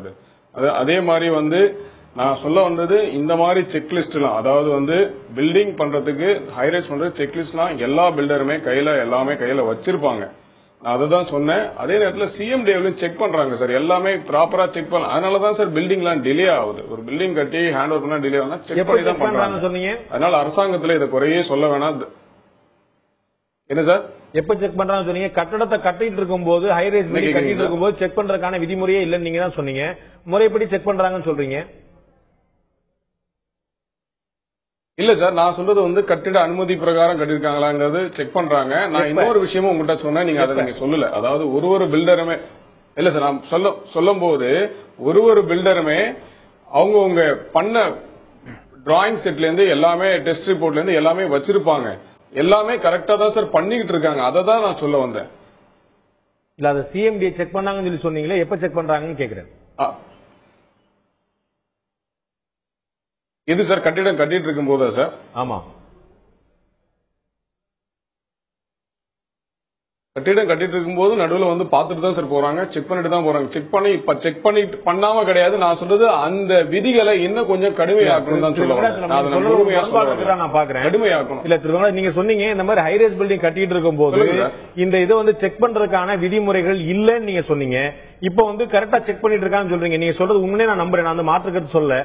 ஆனா விதிமுறையே இல்ல சார், ஆய்வு பண்றாங்க. மறுபடியும் அந்த ஆய்வுக்கு மறுபடியும் சொல்றேன் சார். அதாவது இப்ப நான் சொல்றேன் கேளுங்க. இப்ப ஒரு அரசாங்கத்தினுடைய கட்டடம்னா அங்கேயே வந்து நம்முடைய அரசாங்கத்தின் சார்பில் பொறியாளர்கள் அங்கேயே இருந்து ஒரு கலவையை கலக்கிறதுல இருந்து அதுல எவ்வளவு நீர், எவ்வளவு சல்லி, எவ்வளவு சிமெண்ட், இதுல இருந்து எல்லாத்தையும் அவங்க உடனிருந்து பார்வையிடுற ஒரு சூழல் இருக்கு. என்ன கம்பி, அந்த கம்பி ISI அப்ரூவல் பெற்றதா, எல்லாமே எதுவும் கலப்பும் இருக்கான்னு. ஆனா இதுல நடுவில் நீங்க ஆய்வு செய்யலாமே தவிர நீங்க அங்கிருந்து எல்லாவற்றையும் நீங்க ஆய்வு செய்ய முடியாது. இது என்ன பொருள்? எல்லாவற்றையும் ஆய்வு செய்ய முடியாது. ஒரு தடவை ஆய்வு செய்ய நல்ல விஷயம். ஆனா பணி நிறைவு பெற்ற உடனே அப்போ வந்து இது உறுதி பெற்றதா அப்படின்னு ஒரு சான்றிதழ் தராங்க. சாதாரண இது மாதிரி ஒரு அடுக்குமாடி கட்டணம் கட்டும்போது அரசாங்கத்துக்கு பெரும் பொறுப்பு இதுல கிடைக்கிறதுக்கு வாய்ப்பு இல்ல. இது வந்து கட்டடம் கட்டிய ஒப்பந்தகர்கள் இல்ல அவங்களுக்கு பங்களிப்பு இருக்கிறத மாற்றம் மறுத்திட முடியாது. அரசாங்கம் வந்து தவிர்த்திட முடியாதுன்னு நினைக்கிறேன் தன்னுடைய அந்த இப்ப இது வந்து என்ன கட்டம் இது பணிகள் நடந்து கொண்டிருக்கிற கட்டம், பணிகள் நடந்து கொண்டிருக்கிற கட்டம். இதுல வந்து அரசு போய் பெரும் பொறுப்பு எடுத்துக்க முடியாது. நிச்சயமா அரசு என்ன பொறுப்பு எடுக்க வேண்டும் என்பது அரசுக்கு நிச்சயமாக தெரியும். இந்த விபத்து நடந்த பிறகு அரசு முழுமையான கவனம் செலுத்தி நிவாரணப் பணிகள் மற்றும் மீட்பணியில் தீவிரமான கவனம் செலுத்தி அதை யாருமே மறுக்க முடியாது. முதலமைச்சர் நேரடியாக சென்று களத்தில் நின்று தன்னுடைய ஆய்வு பணிகளை துரிதப்படுத்தினார், மீட்புகளை துரிதப்படுத்தினார்.